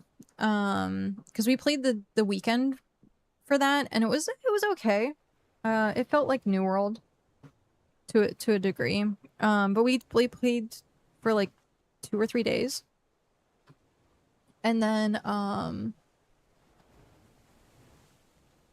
think so an article that I read said that they had revamped the entire system for Chrono Odyssey because people, I guess, were just saying that they didn't like it. So we'll have to see if they do another like open weekend at some point and like jump in on that. But Chrono Odyssey is one that we're looking for. Commander Lucha. World v World is what I mostly did, and a lot of time it was a pain to get players at times for fights. 70 on 70 on 70, yeah. I can imagine. Trying to get a 40-person raid going. I could, like 70 on 70, yeah. No. Yeah, that's, yeah.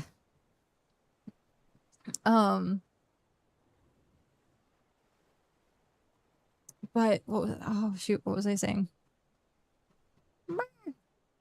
Distracted.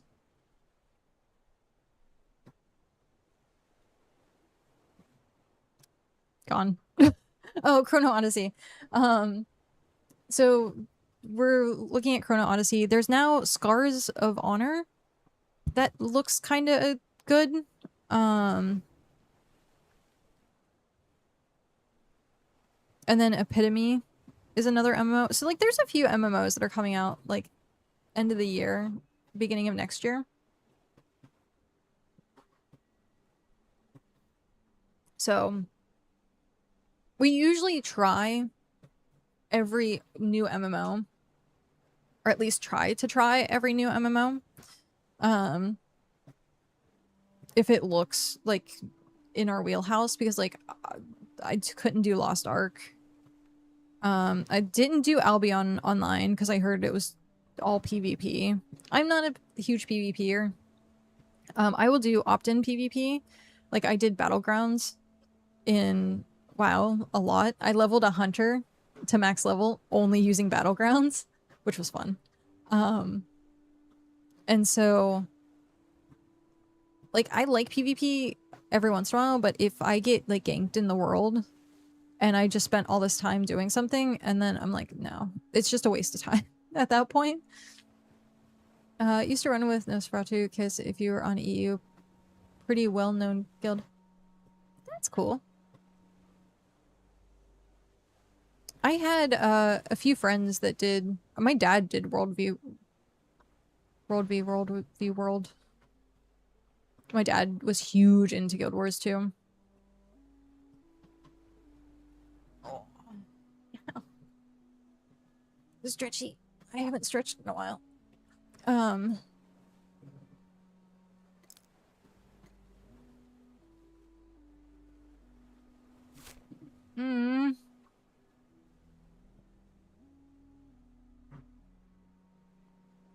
Why? Why now? Oh well. Oh well. At least people are fishing. I could go do the tier 8, but then people miss out on stuff. And I do need tier 5 fish, I think. Brr, brr, brr.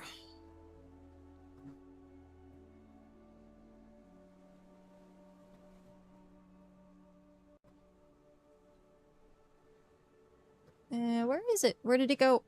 Did I close it? No, there it is. I need 400 tier 5.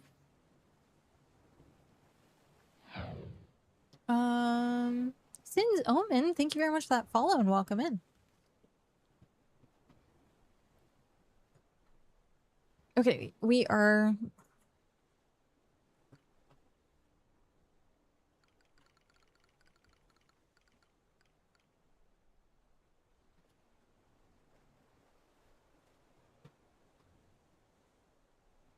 I think that's what I like about Outer is guilds being known for something.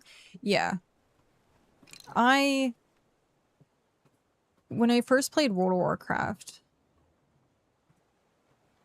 there was a guild called Damage Control. And this was Wrath of Lich King into Cataclysm, and then somewhat Mist of Pandaria. This group, Damage Control, was like one of the best raid teams in the game. And so everyone wanted to be part of their team. Everyone wanted to like try to audition and stuff like that. And I had friends that were already in the raid. And so I ended up getting to audition with them. And I actually did get to join, but I was like a substitute raider. So I got to like raid with them like once or twice. But it was still like a huge like honor to be with them. And so like it meant something. Like you would be known, like I have a shirt actually that has like their logo and it has Damage Control and my character's name on it. And so like, yeah, I miss that. Because nowadays anyone's like, you're part of a dime a dozen. Like back then it was like an honor, a reward. Like, yeah, I miss that. I miss that type of MMO gameplay. Oh, that was another one we didn't try. I think it was Pantheon? And then Gorgon, Project Gorgon. I watched Telleril play Project Gorgon and I was like, I think I'm over the like polygon pixel type games. Because that was the same thing with Pantheon. It looked like EverQuest 1, pretty much. And so like people are making games that look that way because of the nostalgia of the game. And so, or nostalgia of the genre, pretty much. And at that point I was like, I wanna stare at something pretty. If I'm gonna be playing a game for that long, I wanna stare at something pretty. So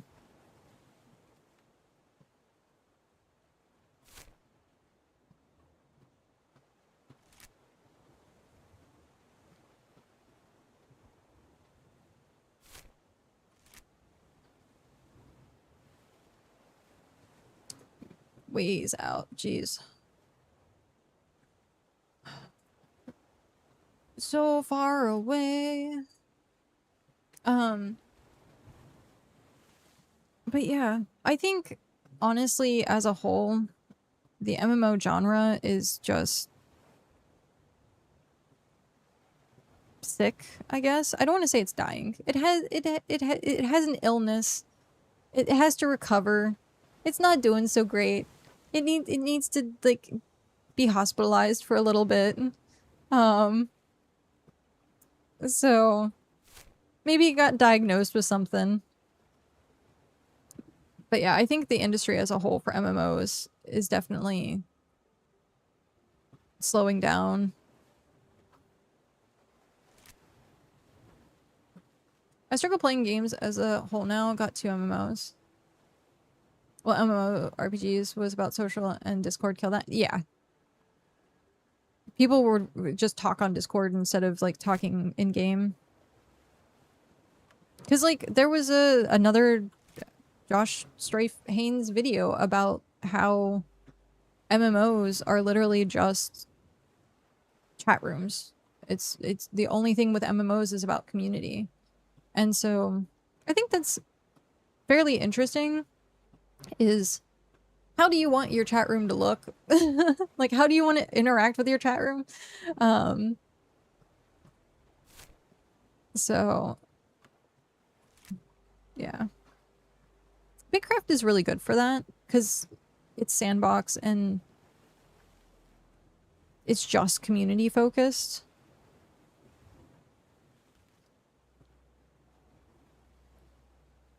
Yeah, that's it. Yeah. It is what it is. And then actually I think this week Prismarine, one of my mods, actually said that he was looking for a new MMO to find a group to fit in with. And I was like, that was exactly the video. That was exactly the video. Talking about how people who are constantly searching for new MMOs are just looking for a new group to like play with. For whatever reason, they don't have like a social circle because there's plenty of MMOs out there that already have communities. And this was what he was saying for the video. That already have communities, and so you could get involved with one of their communities, but people don't want to do that. They want to find the next thing and be part of like a new group, or they've already tried the other MMOs and can't find a group to be part of. They like the new, yeah.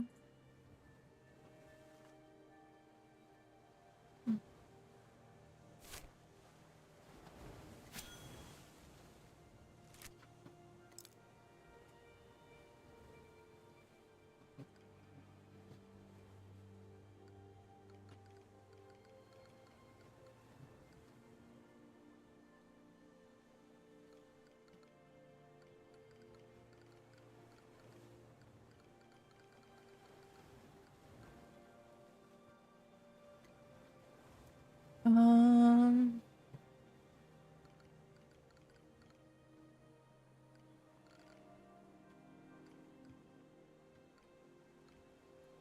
do I word this? Words are hard.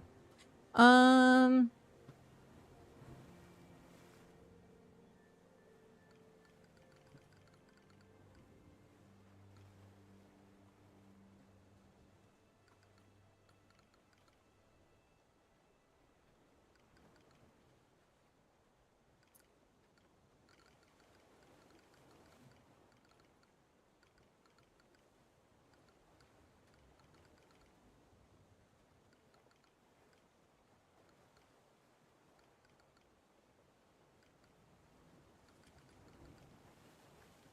right.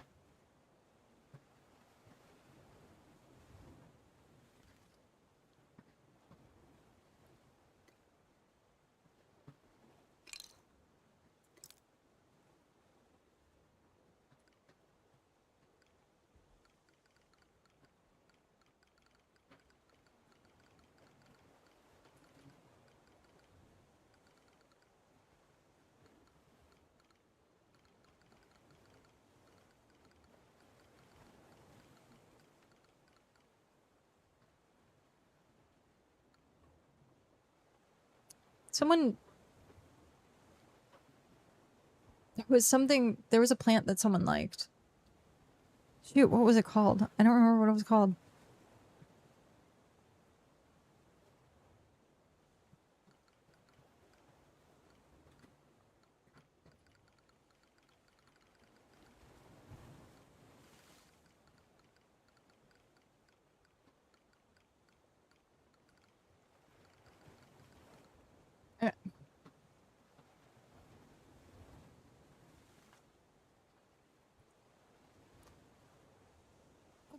Okay, I'm caught up on chat as far as I can tell. Yes. So yeah, I think for me, MMOs,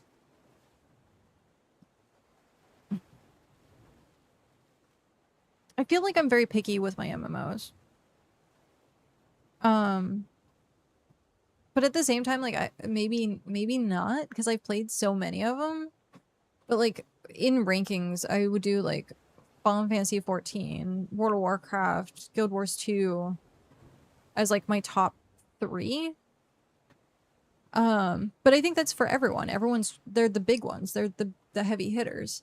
They've been around forever. I tried playing EverQuest. I couldn't get into it. I didn't try EverQuest 2 though, but in general, I don't think I was like, I went more the WoW route than the EverQuest route. And so,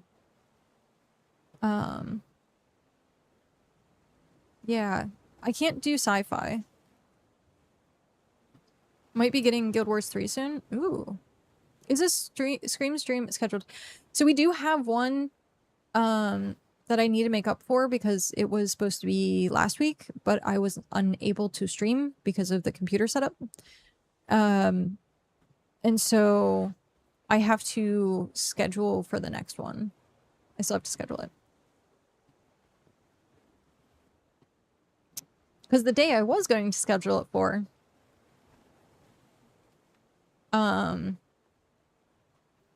had now turned into a doctor's appointment. So I don't know, maybe I can do it later in the day after the doctor's appointment, but it just depends on the doctor's appointment and how that goes.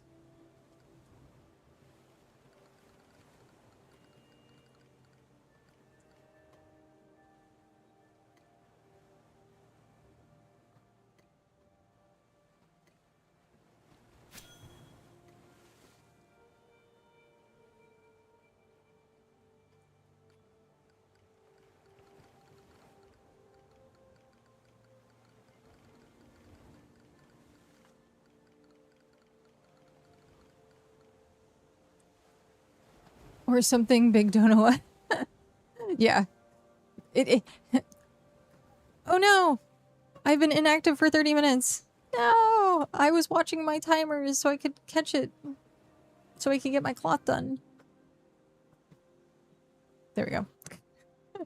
Doesn't it know I'm staring at it? That'd be super creepy if it did know that you were staring at it. But yeah, Iller. Thanks to Iller and his support, he very rapidly filled it up the one day. But he also, because it was bits, helped with doing shards for the Adventurers Guild. So for the next, like, I think 3 months is what I calculated. The Adventurers Guild premium item prizes or rewards for the top adventurers have been paid for by Iller. So thank you again for your support. I'm gonna out with some friends now, but I'll try to jump back on stream if I can. If not, have a great day. Enjoy! Have a good one! Hopefully you don't get too wrecked. Thank you for stopping by, and I will see you again soon.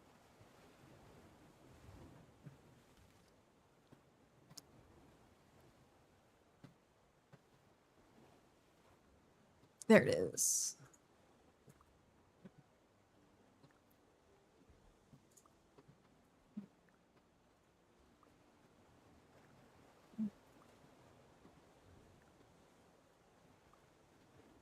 Oh, that was it. Okay.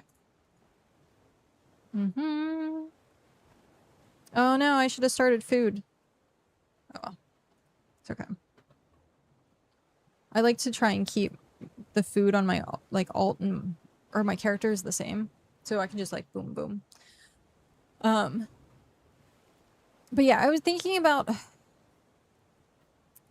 turning the Scream streams into more like change game, have like maybe a community night, do like I don't know, something like Jackbox or something that's different than BitCraft. Because I don't want to have a jumpy baby. It already has to deal with my normal anxiety. And so I'm going to do at least I'm going to finish this bar, so I'll have at least 2.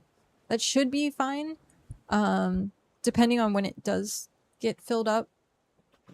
But after like I want to say probably the midpoint, so like 20 weeks. I don't want to really like risk doing scream streams. So I'm currently on week 7. Friday is week 8, the start of week 8. So depending. So I do need to do a scream stream this month though to make up for it. And we have BitCast on June 12th. So that's a Friday that gets taken up. Oh, my Fridays are taken. And I can really only do every other Friday. So, yep. It's going to be right after the big update. Mm-hmm. Yep. Right after.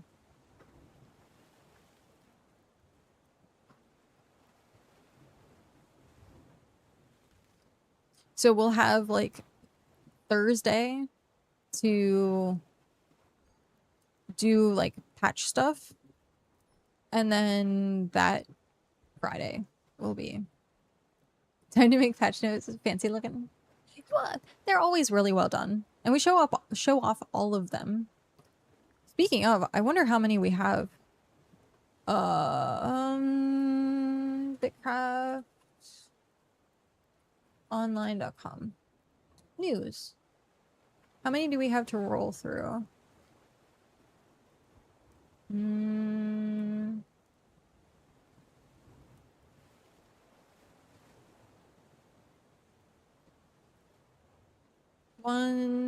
Oh no. I think we did What the Buzz. Did we? Now I have to look at my notes. I'm like double guessing. Gaming, BitCraft, BitCast. Buzzing, what was the last one we did? What the Buzz. Okay, so the last one we covered was What the Buzz. Which means then we have 2 patches and cosmetics to cover. Yeah, 2 patches and cosmetics to cover.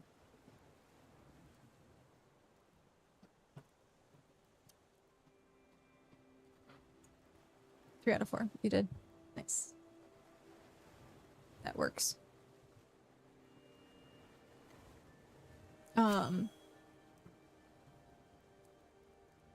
Yeah, the last... I felt so bad. The last BitCast ran really long. It ran like 3 hours because I kept rambling and kept asking questions and talking, but I was like, I had been gone from stream, and so I was like excited to stream, and I was like, I can't have that happen again. Like, one and done. Gotta get it out of my system before I do BitCast. It's like going to this grocery store hungry. That's what I equated it to, was going to the grocery store hungry. So I had just gotten back from being gone forever. And I was like, oh man, I'm so sorry. So this next one, gonna be a little bit better about that. Cactus, enjoy the lurk.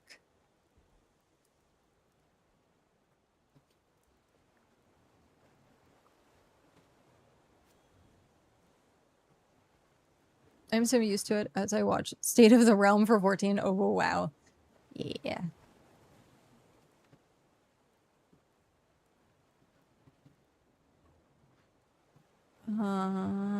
Who's running that still?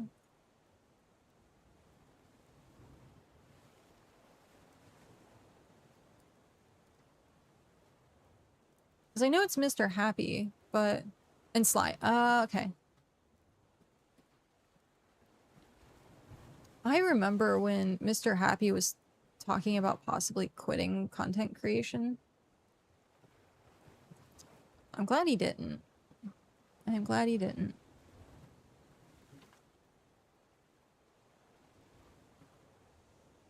I forget what was happening. Something, I think something like super serious IRL was happening where he was talking about it. I don't remember.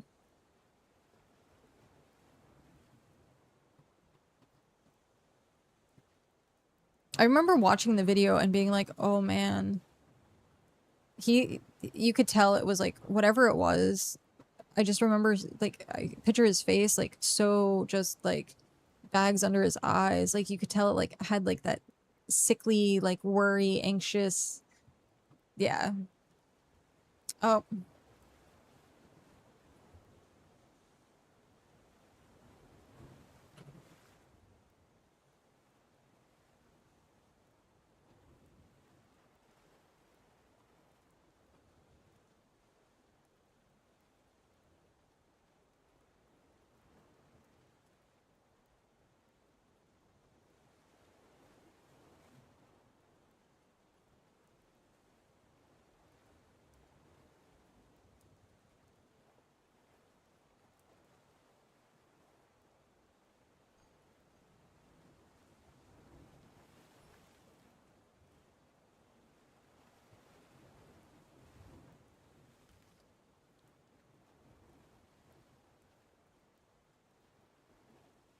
I think we're back now.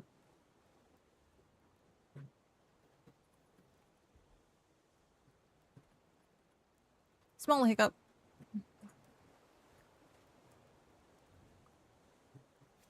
I think we're back now.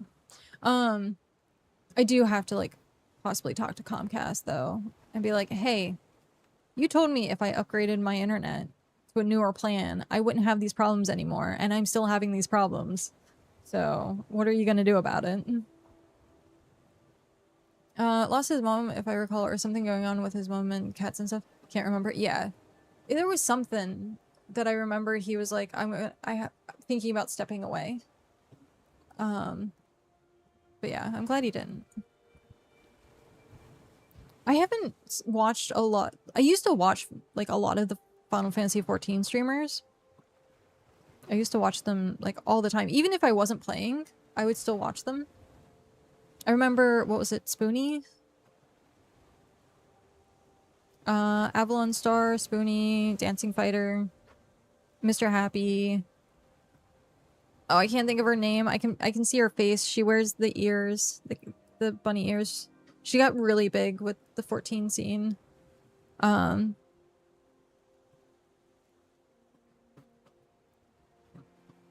She was actually affected by the Ukraine evacuation stuff, because I remember for a while she was like, my streams are gonna be iffy because she's like was bouncing locations. I think that was the last time I had actually, like, Zepla. Yeah, Zepla. But I think that was the last time I had watched hers. I need to watch, like, some of the new update stuff for Dawn Trail. So, we were talking earlier. Apparently Beastmaster came out. When did Beastmaster come out? Because I knew Viper and Pictomancer were a thing. Because that came out with Dawn Trail. And then someone, or Prismarine was like, oh yeah, Beastmaster. And I'm like, what's this? What is this?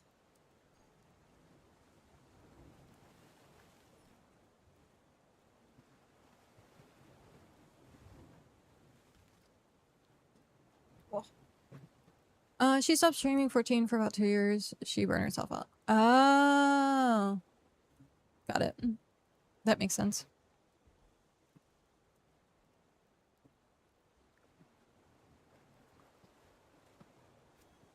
I know it's coming out. I'll say 14. Beastmaster release date? Oh, September 8th. Oh, interesting. He was saying I thought the way he was talking, it was already out. Got it. The new monster taming limited job, similar to Blue Mage. I didn't necessarily like Blue Mage.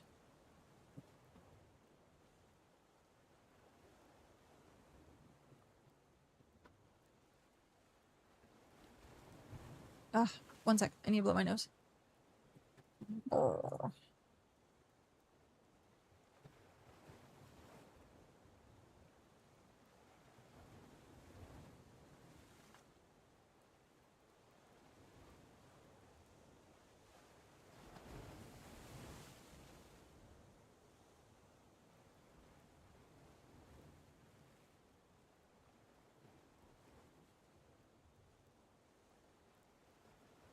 Okay. Hopefully that's good. I need to go back and chat. My brain told me I did miss something. But I don't think I did. It was like way earlier, because I could have sworn... No. Huh.